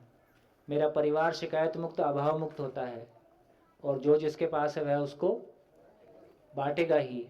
मेरा परिवार ऐसे परिवारों को मल्टीप्लाई करता है जो वो भी शिकायत मुक्त, अभाव मुक्त हो सके, और पूरा समाज भय से मुक्त हो सकता है।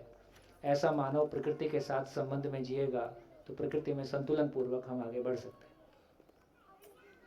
इसी धरती के सभी परिवार शिकायत मुक्त, अभाव मुक्त हो सकें, दूसरी भाषा में समाधान समृद्धि पूर्वक जी सकें, इसी का नाम स्वराज्य है। इससे ज़्यादा, इससे कम में इतना ही काम है, और ये काम जीरो बजट का काम है। इसमें पद और पैसे की कोई औकात नहीं, पद और पैसा खत्म। आदमी का साइज पहली बार पता चलता है।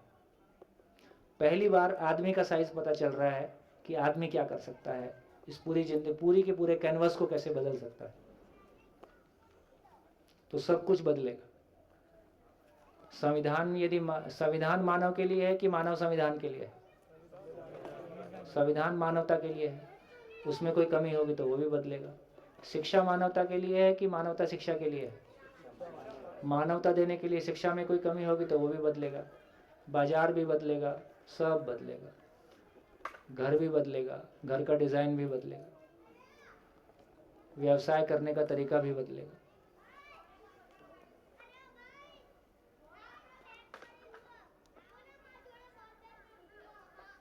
बढ़िया, नमस्कार, धन्यवाद। फिर मिलेंगे 3 बजे।